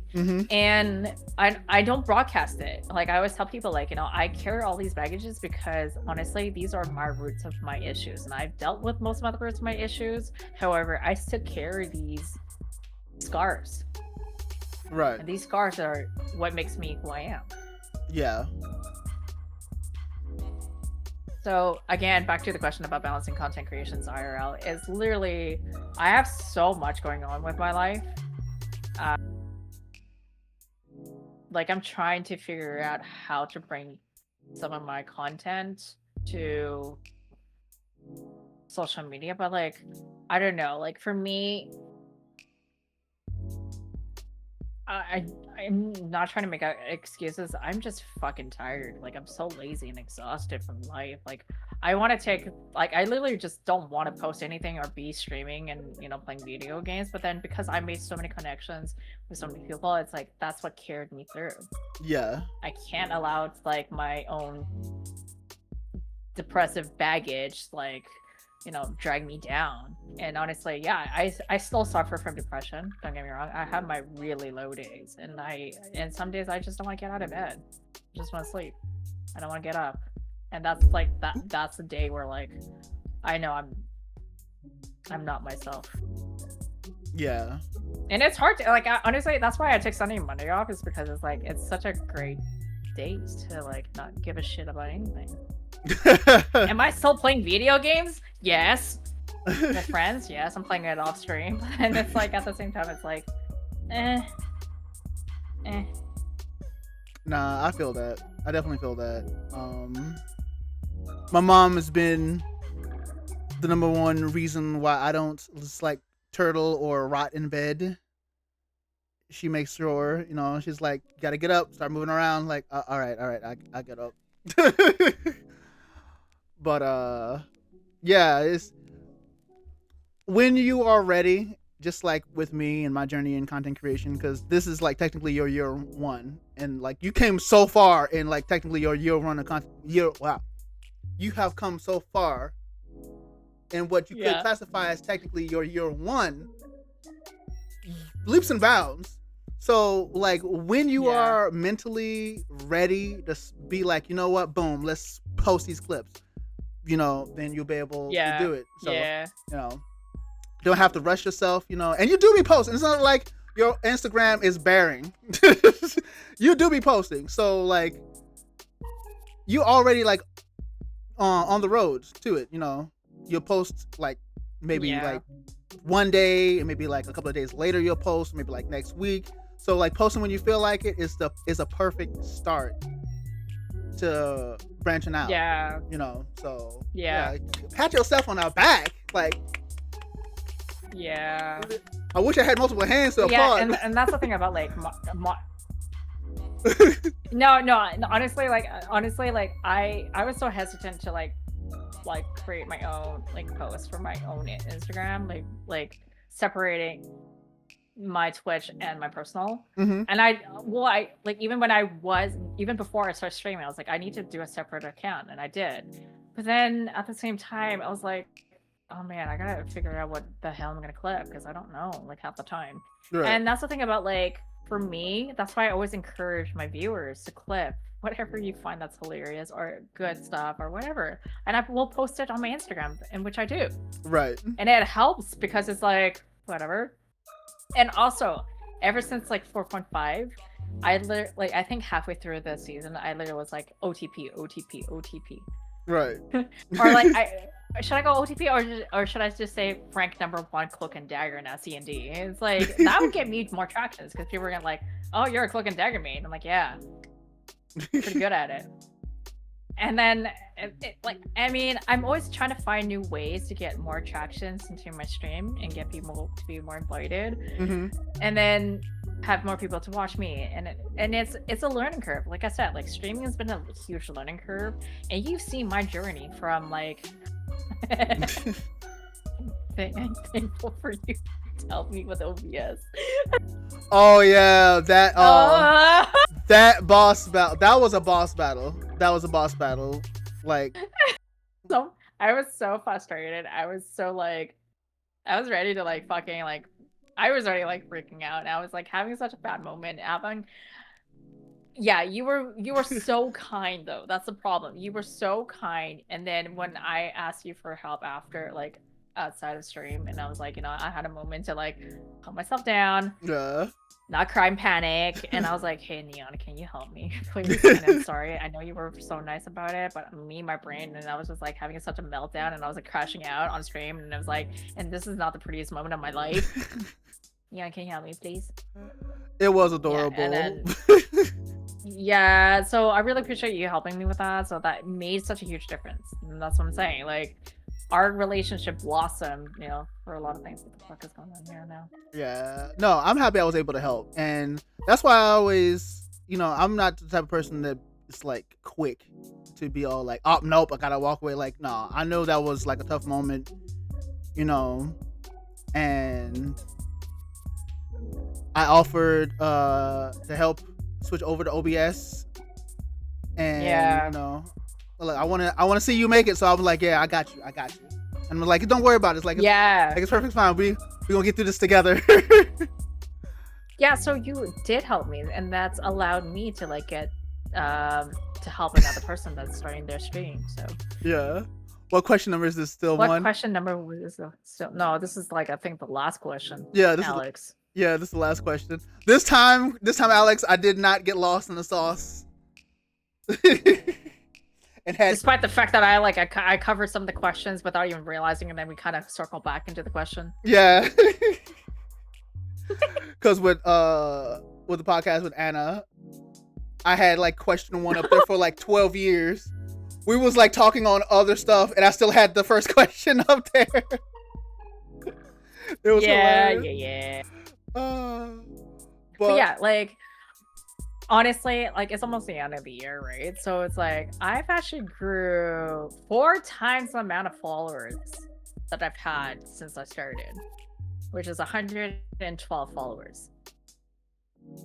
Yeah, that is true. That is true. I honestly give the credit to the guest because I know how Neon's brain works. He does. So do I. That's why I asked him beforehand to like prime me so I can understand what I'm gonna answer. Because honestly, I didn't write any fucking notes. This is just me, this is my ADHD brain growing organically and spewing out bullshit. Sorry, did I say bull? Sorry, I mean stuff. Just have a montage of you cussing, and cussing is at the end of it. Like, I'm sorry, I meant to say this. Like, you was already on. Goated guest. Thank you so much. It's because I like I said, like I actually did podcasts on my own, and knowing myself and learning as a person to talk about certain things. Yeah. I had to write points or like sort of like I guess it's points actually, to be honest. Like it's just like it helps me to redirect my brain because I can literally go off tangent, which is probably very apparent in this fucking podcast. I've gone off tangents many times, but then you help me circle back. Yeah. So look, that's the idea of the you can say bullshit. You can say bullshit. You can cuss to your heart's content here. So go. Okay. Anyways, then you go eat my ass then. I mean, look. If you throw, let me stop. Hold on. But look. Brain's like, you can't recover from that. You just offered to eat. Yeah. Okay. My mom watched the podcast, so I can't divulge any information. Yo, Meanwhile, what is up? Yo, yo, Fo, thanks for the raid. It's Neon and Samantha. Yo, thanks for the raid. Can we get a shout out for Potato? Yo, go check out. What's happening? What the fuck, dude? You were streaming with when the fuck were you? What the hell? I saw Potato like live on the side. I didn't get the notification. I probably did, and I probably just didn't realize it. But anyway, so who cares? Anyways, back to you. No, that was a perfect way to break that previous train of thought. So we can go on to the next section, the more important section than what I was rambling about a moment ago about Samantha's ass. Anyway, yeah. So okay, here we go. So the one thing I didn't tell Samantha about because I wanted this to be a surprise is let me find the hold on, let me turn this off. There we go. Pop quiz, video game quiz. There's no sound effects. It's just Jesus Christ, what the fuck now? That's why does Meanwhile look familiar? Because he's been in my stream many times, Yurik. That's why. Yeah. And also, please follow him. Please follow Neon, Yurik. You'll be amazed, like with Neon's vibe. Yurik actually does follow me. I think that's Yurik followed me. Alex? Oh, right. I guess so. Because I did shout you out though. But anyways. Yeah. They sell them at the store. That's potato, not potato. He's watching like 12 streams on the side, like a movie. You got a point there. You got a point there. So I literally have 1, 2, 3, 4, 5, 6, 7 plus you and the Marvel on my next screen. Tell me you have an addiction to the goddamn fucking game without telling me you have an addiction. Yeah, I'm getting a little close and intimate with the mic here. I know. You're giving everyone some ASMR. Did you just bite your mic? No. But okay, hold on. Before I start asking questions, so here we go. Boom. I have to fix this. I still gotta update this. We got Anna's points here, and we got Anna's legends up here. So we're at the part of the podcast where I will ask 7 questions. Each question worth 5K points.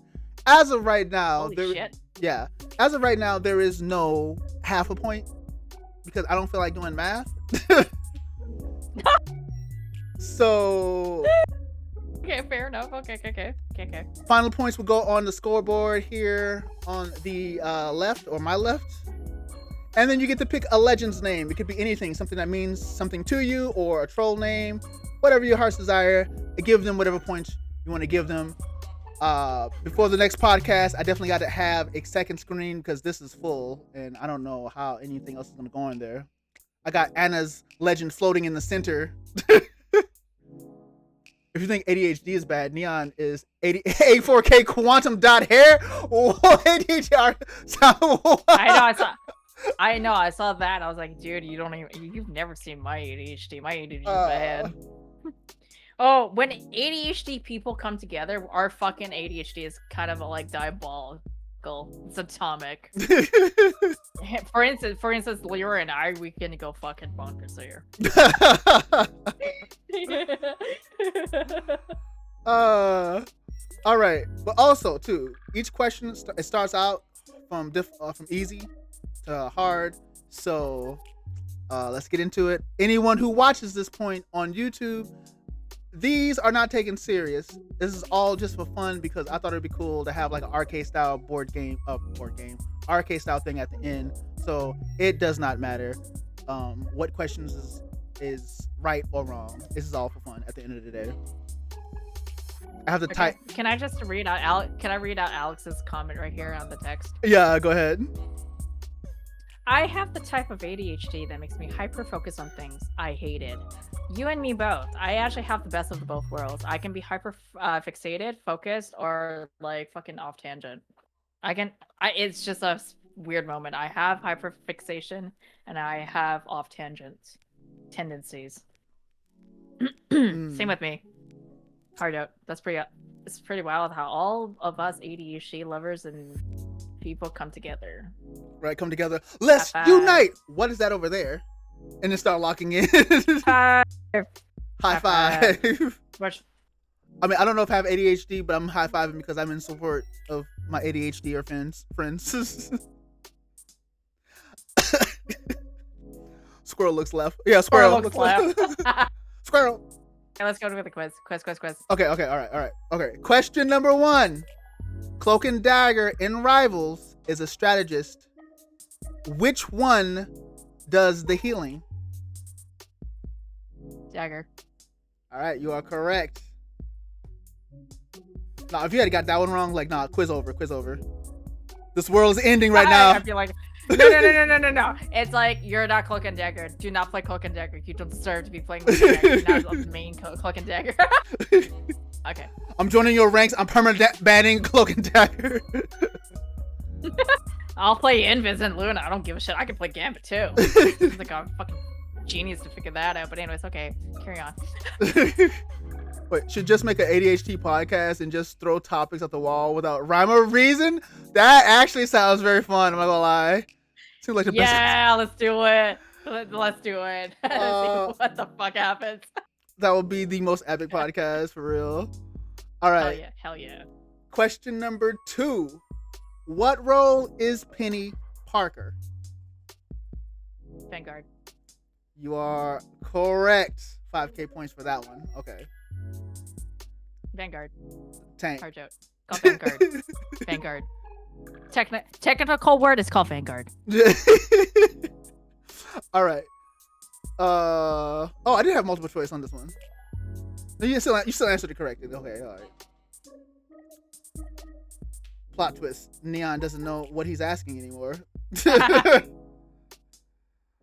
Let's see. Question number 3. What apples are poisonous in peak? The red apples, the purple apples, or the green apples? What's the question? What apples are poisonous in peak? The red apples. Okay, green apples. Green apples. Green apples. Green Okay, apples. you are correct. I low-key actually forgot to write down the answer just in case I forgot, but thankfully I kind of low-key remembered. The first time I did this, I'm glad Alex was in chat because it was one of the harder questions for Indy, and Alex had to correct me, like, actually, bro, Indy's right. Like, oh wait, hold on, you're right. My bad. I'm sabotaging the quiz. All right. Oh my goodness. All right. Question number 4. In peak, the burn status can permanently hurt you. True or false? False. You are correct. 5K. Dude, I play video games, man. I pay attention to what the fuck happens. I did not answer that correctly. That's a question that I would never understand. I made it Civil 1. Oh, congrats. I like how Alex and I are roasting Neon and he's not paying attention to the chat. I am locked into this right here. Hold on, let me catch up real quick. Hold on, what's going on here? Forgot to introduce. Hold on, I forgot to introduce myself to the guest. Hi, I'm the head mod, and I smash heads with band hammers. Oh my goodness! I got a question for Samantha. Will Neon ever make it out of bronze? I gotta take it serious. I gotta take rank serious. I see. Okay. Yeah. So what I do is I casually play rank, but I don't goof around Casually in it. play rank. But that's the thing in Bronze Lobby, there's a lot of casual players and they treat Bronze Lobby as like a quick match, and that's the thing. That's where you kind of belong in, unfortunately. And I actually had to crawl through out of that because I had to accept the fact that I'm a Bronze player because honestly, there's gonna be throwers and a lot of casual players, and I had to play like a casual player, and it's a fucking ass. So that's why I'm out of goddamn Bronze Lobby, because now I'm in gold. Yeah. But anyways. Neon, be my duo. You know what, Hardja? I will take up on our offer. I will be your duo. Like I can warm roasted with the side of potatoes. Yes, I know. You're right. I know. Okay, back to the question, please. All right. Okay. Question number 5. There's a monster in Repo that can make you dance your health away. True or false? False. You are correct. Unless that monster is deep in the levels, I do not remember. I haven't come across that monster yet. I don't know. Like I said, I have not encountered that, so that's why it's like I don't think so. And if there's an update, probably there is. I don't know, but whatever. I've played Repo for months. So it's like so far, there's haven't been a monster that make you dance your health away. You can get a boombox and start dancing, but yeah, there was a boombox that just makes you dance and twirl around like an idiot. But then that's how you smash and break the thing. Yeah. All right, now we're gonna get into the harder questions. All right, here we go. All right. Okay. Last 2 questions. Question number 6. Bam, bam. Which console came out first?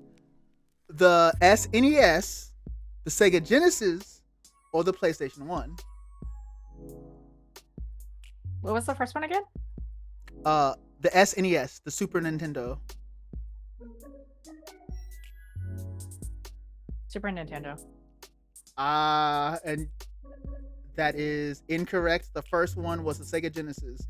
Sega Genesis, motherfuck. I'm not gonna lie. When I lied to myself all these years. I thought the Sega Genesis came out around the time of the Super Nintendo. And no, Super Nintendo was Super Nintendo was like what, 87? Genesis came out I think in 85, 86. Something like that, yeah. Something like that? Yeah. Yeah, something like that. No, I thought it was Super Nintendo, but I was like, no, that was like out in like it's bordered between late 80s and early 90s, whereas Sega Genesis is actually before then. My bad. That was my bad. No, that's all good. No, hey, I know my I know my consoles, man. Like I said, I'm a gamer, man. I should know this shit. It's okay. I personally like just straight up lied to myself. I'm like, yeah, the generation of the Sega Genesis SNES is like, no, boy, no. Look that up. Neon. Yeah, but then when you said PlayStation, it's like I know that PlayStation came out like in '98. So it was like in the late '90s, almost early 2000s. So Super Nintendo, I know because I was playing it, but Sega Genesis, I didn't play it, but like I know I've seen videos of it. I think eventually later in my life, in my tens, like I was playing the Genesis one. So Yeah. it's a little bit backward. Yeah. Okay. Also, yeah, that would be cool. I will reach out. I will reach out to Will. All right. Final question. Question 7. I actually stopped counting after that. Question 7. Which character came out first? The Mario Bros. Or Sonic the Hedgehog?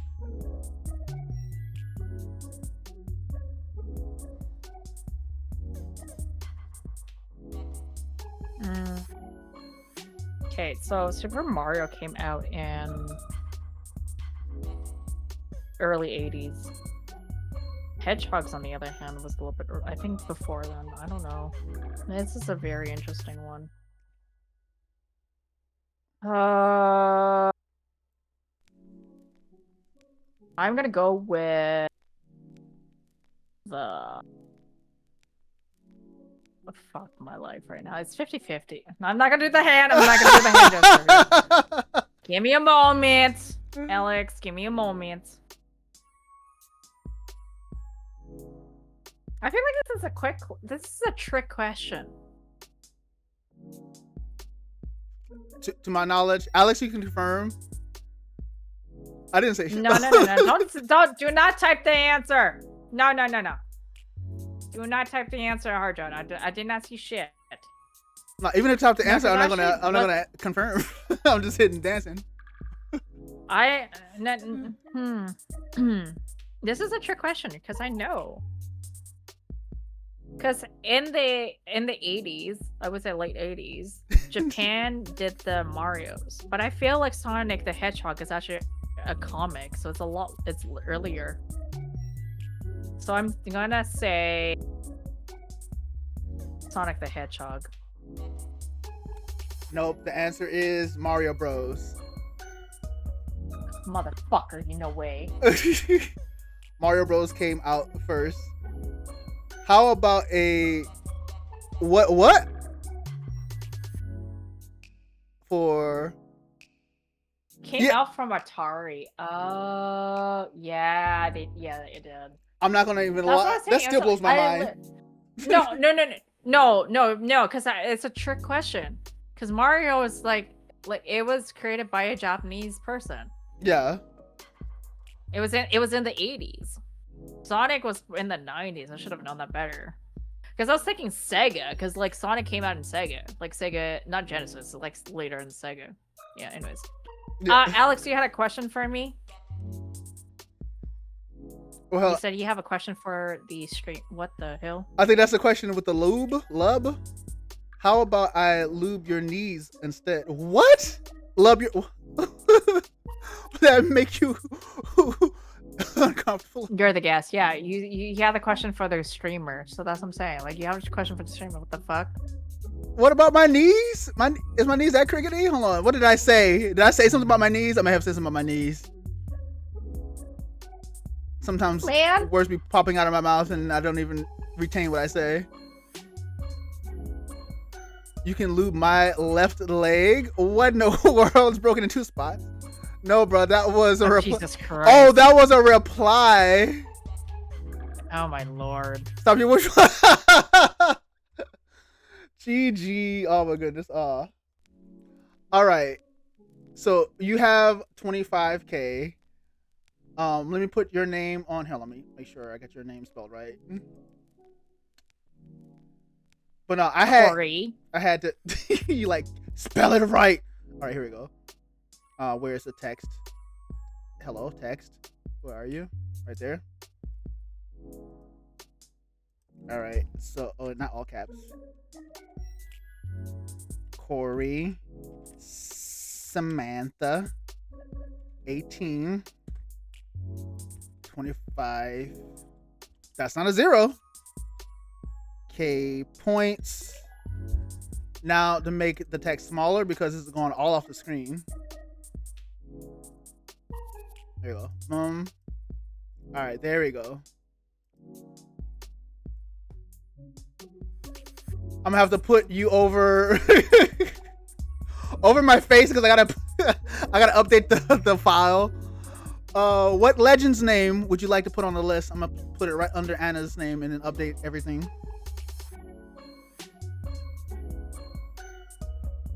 I think guest gets 999 points. She kept you on track. Your Aretha Franklin is wild work. This usually comes from all of us. Neon of the beating game. Will you get good? Oh my goodness, GG.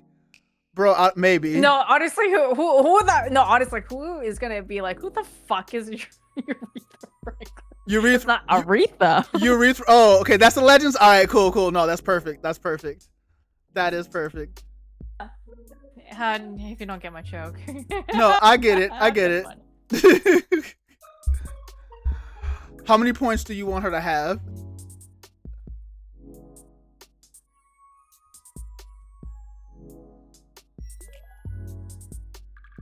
Let's go. 60 now. 60.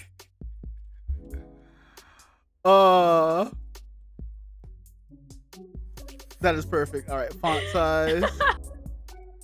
Yo. Oh, not doing that. Not doing that shit, dude. No. We're gonna do Aretha Franklin. And go 16.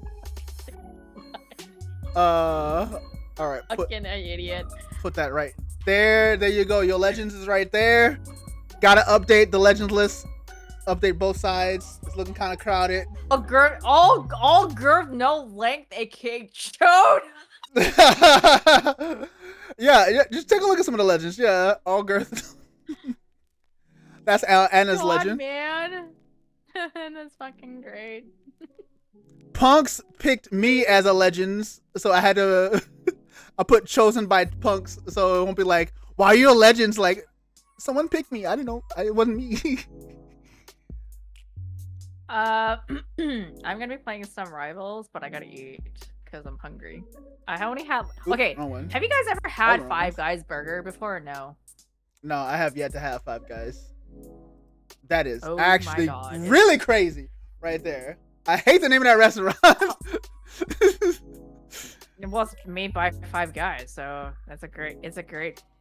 Yeah. No.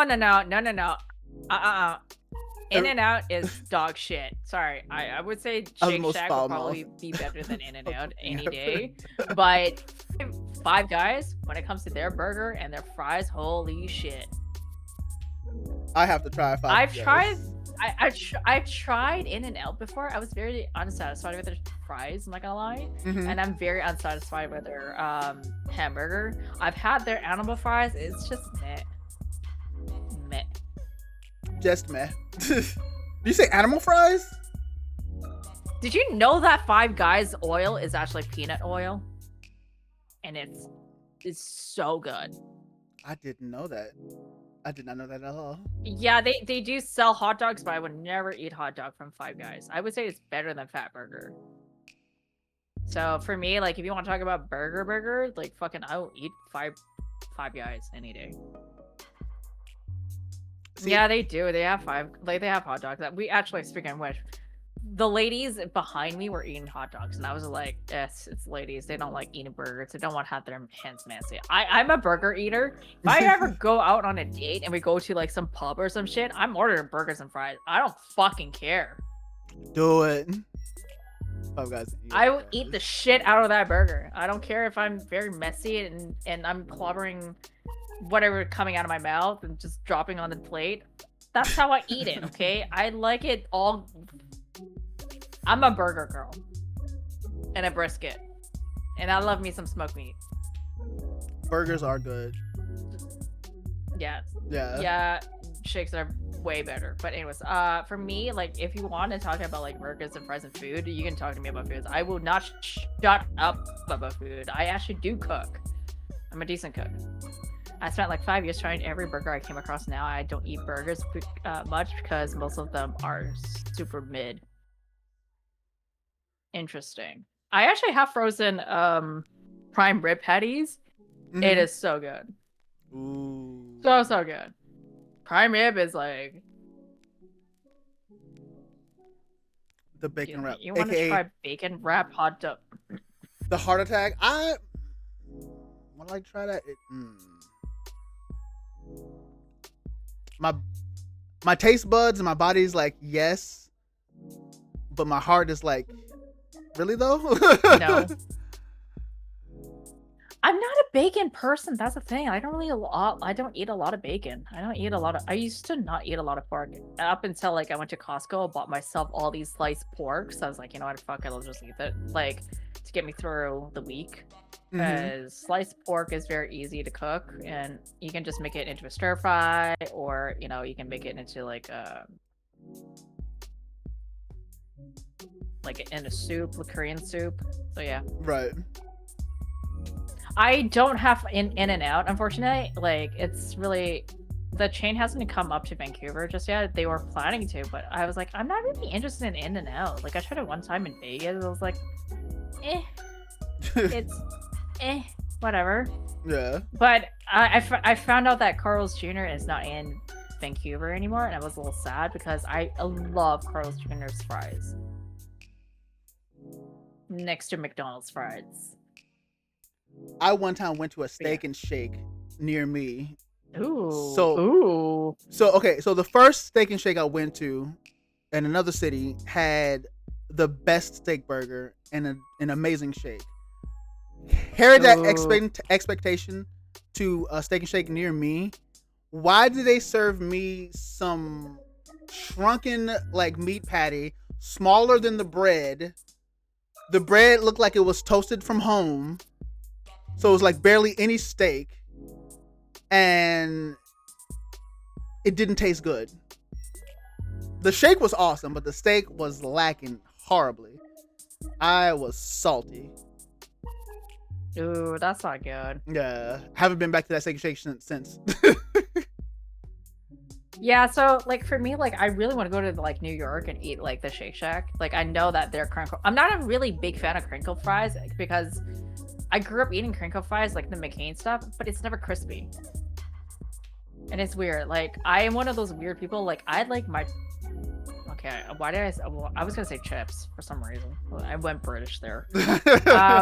Like, no, because, like, I used to have a British accent when I was living in Hong Kong from 97 to 2000. Yeah. But because I moved back from Hong Kong to, like, Vancouver, I lost my English accent within 6 months. So sometimes, like with like English vocabularies, I literally swap certain words because I'm very used to singing it in a certain way. Mm-hmm. And for the longest time, I would say like I want to eat some chips and mean fries, and then people are like, "Oh, you want like a bag of chips?" I'm like, "No, like fries." Like, I say chips, but anyways. But speaking of fries, my fries needs to be extra crispy or else I won't fucking eat it. I hate soggy ass fries. Call me a fries Nazi or not, I don't give a shit. My potatoes are not crispy, I won't eat it. So whenever I make like hash brown or fries at home, it has to be extra crispy. And now that I make my own beef tallow, aka buy a large bag of fucking beef fat and then cut them into chunks and then just rendering it down. Mm-hmm. I have not used a lot of seed oils or I wouldn't say seed oils. I don't use canola oil as much, and I don't use a lot of olive oil. The only times I'll ever use olive oil is like if I'm making mashed potatoes or if I'm actually cooking pasta, like my own pasta sauce. Right. But yeah, cooking and frying shit with beef tallow. God. I'm gonna have to one day taste your cooking. Hold on. Gotta add you to the list. Double fried or nothing? True, because double frying, but then there's a process of double frying, right? So you have to boil the potatoes and then air dry them and put them in the freezer to like harden it, and then you fry them in a lower temperature, I think 350 for a certain amount of time because you want to cook the inside, and then you put it on the side, let it like cool, and then you turn up the heat to 375 and you literally fry it the second time for a short period of time to mix it outside crispy. it's a technique, and don't get me wrong, I don't do it because honestly it's very time consuming and it's gonna make the whole house smell like oil. That's why I don't do it. I'll go out and eat it. But yeah. And fun fact, I actually did want to go to pastry school. Ooh, nice. Before I cut my middle finger. I almost cut my middle finger off, so yeah. Yeah, you don't have to freeze them. You can just let them cool off naturally. If you freeze them, you keep moisture in the middle and they can break off a little. But the reason why I say to put them in the freezer is because you want to harden it, so it's like a faster way than to cool it off. That's what I'm saying. Like a lot of times, like restaurants will just like freeze dry them or like just put them in a quick like freeze and then take them out within 15 minutes. See, now I want some double fried fries. Hold And on. now, oh dear lord, yeah, this is the reason why I don't fry food anymore because it's such a painful process. But yeah. Like I said, I don't really double fry stuff anymore. I have one time and it was a pain in the ass. So what I do is like I just basically turn down the heat. I think to like 350-ish, and then I just fry my food.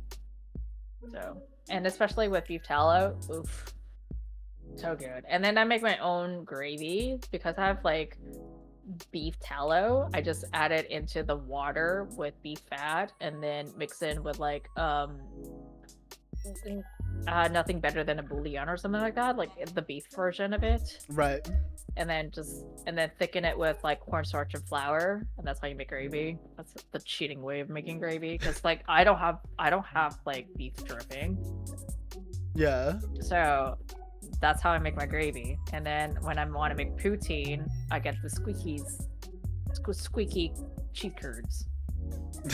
Make poutine. The squeaky what? It's called squeakies because it squeaks when you eat it. So it's basically cheese curds. Oh, the cheating way of making gravy is getting it from a packet. Your gravy sounds good. No, there's so many ways to make gravy, but my way, like my lazy way of making gravy is get the it's better than bouillon, the beef one, because it's very like concentrated, and then you just dissolve it in basically hot water, and then you put in the beef tallow, and then you whisk it, and then to thicken it, you can just add your flour and cornstarch. I just do 1 part cornstarch and half of the flour because you don't want it to be too thick, and right. Then if you want to make it darker, you can have that browning sauce. Or for me, I have the Asian one. It's like the dark soy. Doesn't really add too much flavor. But I also, in the gravy, I add a shit ton of black pepper. Yes, that's the way high-end restaurants do it too. Yeah, of course. And then if you have dripping, it's even better, right? So yeah. Actually, honestly, I can talk about food all day long. I love food so much. Look, I'm already sitting here hungry. Y'all making me more hungry. I'm starving Marvin, dude. I don't even know what the fuck I want to eat. And also, like, I make my own kimchi at home. I don't buy the store bullshit. Okay, so food podcast. You know what? Look, for the culture, hey. Food is also very important in gaming cultures, especially when you know your marathon and stuff. You got to get you some nice, delicious, healthy foods to help you get through it. You know, I would be sometimes. Yeah, speaking of which, I actually have my pasta sauce left, so I can actually make some pasta and just cook it in sauce. Also, you can tell Neon to stop eating instant ramen and get real food, please. You gotta get them Doritos and Mountain Dew Code Red. For more FPS. No. What the fuck, dude? No. For me, I've been eating a lot of instant ramen because I'm fucking lazy. So I eat shin ramen like every so often. Oh, by the way, for all you non-Canadians, I know you guys like to say poutine, but in Quebec, they say it poutine. I don't know why they say like the accent and everything. Poutine. I always say that poutine. It's not poutine. Okay, so poutine. But anyways, I'm not gonna get into the technicality of it. But I always piss off my roommate because whenever he makes poutine at home, I say it's poutine. You're having poutine. And he's like, you're not Quebecois. I'm like, well, it came from Quebec. What the fuck? She wants to choke you now. She made the gesture. It's what's in. Yeah, so That's a weird way to say poutine. Oh that's a weird way to say. No, it's not. No, that's how you say it in Quebec. What's in? Yeah, I learned. That's how it's supposed to say it. That's how you say it. And honestly, I speak like partial French, but like not Quebec French. Yeah. Yeah, puts in. Nah, I Oui, look. oui. I 100% trust. I 100% trust. No, I 100% trust. I no. I think I'll And have to learn to say. yeah, go ahead. No, so I have to learn to say. No, it. you don't have. No, you don't have to say it the way I say it. I only say it because I want to piss people off. But like, if I go to like Quebec or Toronto, I don't say Toronto. By the way, I say Toronto. You can tell. Anyone that's from Toronto, we don't say Toronto. It's Toronto. Toronto, yeah. I The never T heard is of that silent. before. Quebec French and the Cajun, yeah, it's Cajun French actually, to be honest. But then when I hear tabernacle, like when people say tabernacle, I know you're Quebec, because that is a Quebec thing to say. Mm-hmm. Like fermez le bouche, she's like shut up. I learned how to speak proper French growing up, like from kindergarten to grade 12. Yeah. So I did like speak proper French, but I'm very rusty. Yeah. I wouldn't mind learning to speak French one day. No, you don't. Because the sentence structures is very weird. And the reason why I'm learning French is so that I can understand the sentence structure, so I can learn how to speak Spanish and Italian. Okay. Because I grew up speaking Italian. Yeah. I don't remember Italian phrases and words anymore. Yeah, just being part French and not being able to understand a lot of things. People from Quebec say it's kind of weird. Yeah, like that's a thing though. Like, it's their own way of speaking. That's the thing about like Quebec. I have a lot of people that I know that is from Quebec. They grew up in an English speaking area, so they don't really speak a lot of French. But like I've heard a lot of Quebec French, and it's really weird. Yeah. I don't advise you to listen to it. It's not like your cup of tea. It's like half French and half English, and you're like, what the fuck am I listening? And that's why a lot of French people in Paris hate Quebec people. Because it's not proper French.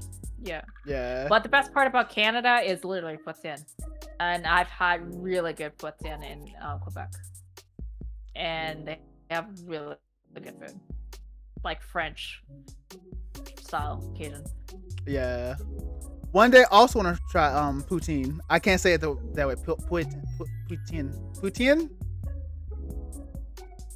Poutine. Poutine. But anyways, okay. Also shameless promo. Don't forget to join the. By the way, Alex, I am in a Discord. Why do you think I'm like? How are we chatting? Anyways, French people hate everyone. They hate Mexicans, and Mexican hates French, and that's why I hate myself. No, bro. But yeah, I don't hate anybody. It's just as long as you're not being an asshole or being mean, I'm fine. Jokes on you already. You really did. But exclamation Discord for anyone who wants to join. But with that being said, yo, Samantha, I love you so much. I appreciate you for being a part of the NeonVibeVerse podcast. Goated. No, thank you. Yes. Thank you for asking me. No, I'm just kidding. No, thank you for actually like that we finally came together and talked about it in our private voice chats, and the fact that like, and I genuinely ask you like, when do I get the chance to be on your podcast? When do we get to collaborate? Because I don't think we ever have. No, we didn't. But it was on my mind. I was like, you know what? That's been on my mind.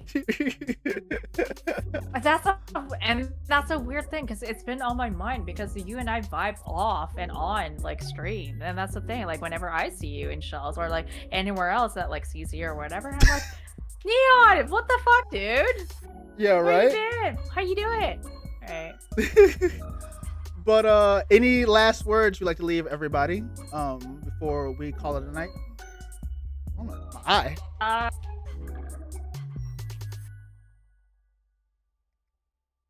No. You were the first person. End this podcast before I ran. before you.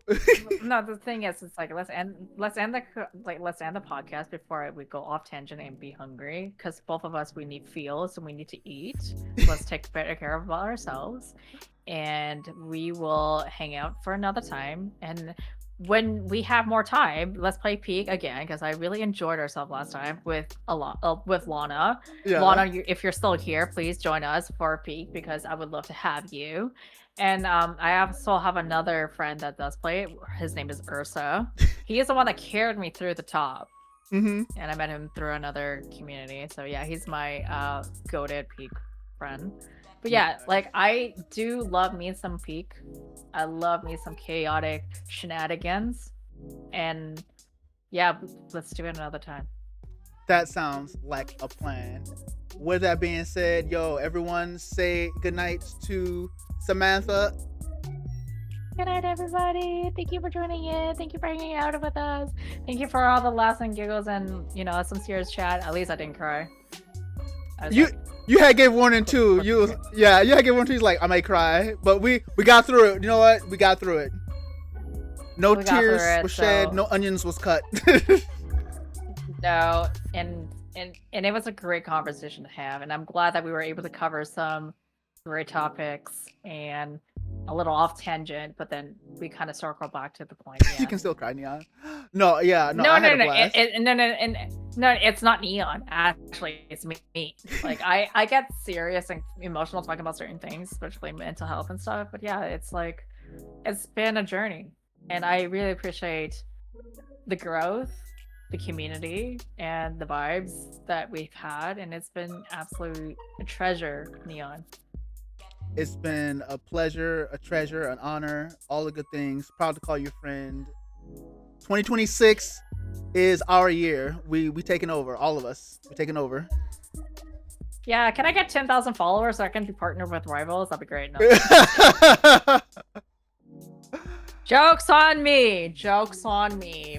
Hey, you never know stuff. Mess around and hit that goal. Like nothing is impossible. True. That is very true. But anyways, thank you so much, Neon. You have a wonderful evening. If you're gonna jump on Rivals, just let me know, because I'm gonna be on Rivals. All right. 2026 ADHD podcast coming. Yes, it is. 2026 food podcast coming too. And 2026 mental health podcast coming soon. Oh yeah, 2026, a whole bunch of podcasts lined up. Y'all will see. Hydrate. Okay, I got this hydrate. Yeah, because you were saying you were saying gaming culture, ADHD, and food. Great, cool. Right. I would like those podcasts. Yeah, let's ship it. Let's do it. Podcast 24/7. All podcasts. What the all fuck the is time. sleep? Yeah, right. What the fuck? That'll be the name of the podcast. All right. What the fuck is sleep? Right? Podcast. Yeah. All right. I'm gonna let you go so I can raid out too, so I can grab some food, because I don't know what we got in there, but it's calling me. Sounds good. That does sound like a good podcast. But yes, I will hit you up later. Thanks again for being a part of the podcast. It was a vibe. Love you so much. Yeah, love you too. Bye, Neon. Laters. Bye. Bye. All right, y'all. Hold on. Let me mute hold on. Let me find this. Boom. Yo. All right. That is it. We are done with the podcast. Can we get a shout out for Corey Samantha again? Thank you, everybody. Do it. Trademark that shit. No, for real. Thanks, everybody, for being here today and vibing out with me and Corey Samantha, aka Samantha. It was a vibe for real. Go check her out. She is a vibe and a half. Check out all her socials. Follow her everywhere. Do all the good things. Special shout out to Yurik, Harjo, Alex, Alana, Foe for the raid, Mean One for coming in, Baker for the follow, and everyone who lurked in the background. The fact that you lurk me Means a lot. You think that I'm cool enough to chill with me, and I love it so much. We're gonna raid. Hold on. We're gonna raid a really cool friend of mine. Shout out to because he might that is wild. No, also true, but no, it's wild. But we're gonna raid Lotus Fawn. Hold on, I'm gonna do a special raid message for her though. Let's see. We're gonna go.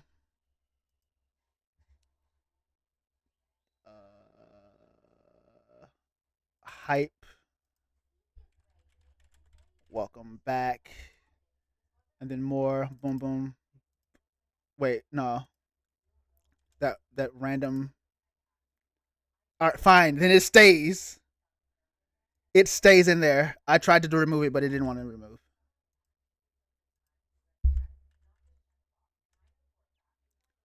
Welcome back. And if you're not a subscriber, you can spam welcome back. But with that being said, that didn't have a space between it. With that being said, I'm gonna be taking all week. No, my brain is like malfunctioning right now. I'm taking next week off, and I'm gonna chill, focus on some other things, and get some rest. Okay, I'm not subbed yet. Thank you. You did great. Oh yeah. Samantha, you slayed it. I loved it. I loved having you on. It was such a vibe. So chill. Put in the work. You put in the work for real. But yes. All next week, I'll be off. I will be back. I'll be back Sunday. I think that's when. What's I'm looking for? The Little Cabin and Cozy game night. I'm not sure if I'm going to stream that or if I'm going to just be a part of Little Cabin Cozy game night. But I will let all of y'all know what's up. Next week, I stream on this channel. Tune in. Look, if that happened, I'll just tune in and be like, yo, what's up, Alex? Go for it. I'll actually finish a game on this one. GG's. Nah, for real. Hold on. Yeah, I got so many games that y'all don't even know about yet that I haven't finished that I started on this channel. The last game we finished was Resident Evil 4 remake. Man, I gotta get my beat games up because right now I'm just Neon. But yeah, no stream next week. Be back on the following Sunday, and yeah, I'll let y'all know what is up. I'm planning a Mega Man month for December, where we celebrate Mega Man Anniversary, a game series that is near and dear to me. I'll play Zelda. Run it. But yeah, a game that's series is near and dear to me. We're gonna run through as many Mega Man games as possible during the month of December, and I'm gonna try to put out a lot of different Mega Man content and stuff. Talk about platformers and all that good stuff. So yeah, I can't wait for December. But yes, let's go. Mega Man, I love that. It's gonna be cool. Oh man, Mega Man. I see. I could beat all the Mega Mans. I beat all the Mega Man games. I mean, no. Technically, with the last time I played it recently, I beat 1 through 6. I beat Mega Man 8. I beat one of the Mega Man X's. And I finally got all of the collections that is out so far. So now I can play all of the Mega Man games and beat them all. And then move on to Mega Man X and then X6. Yeah. That's actually my plan too. I need those streams. Oh, well, tune in. Tune in. They will be happening. There's like 11 Mega Man games, like 500 Mega Man X's. I didn't think that's a lot of X's. Got me over here choking. Okay, hold on. Let's raid her before she eats off.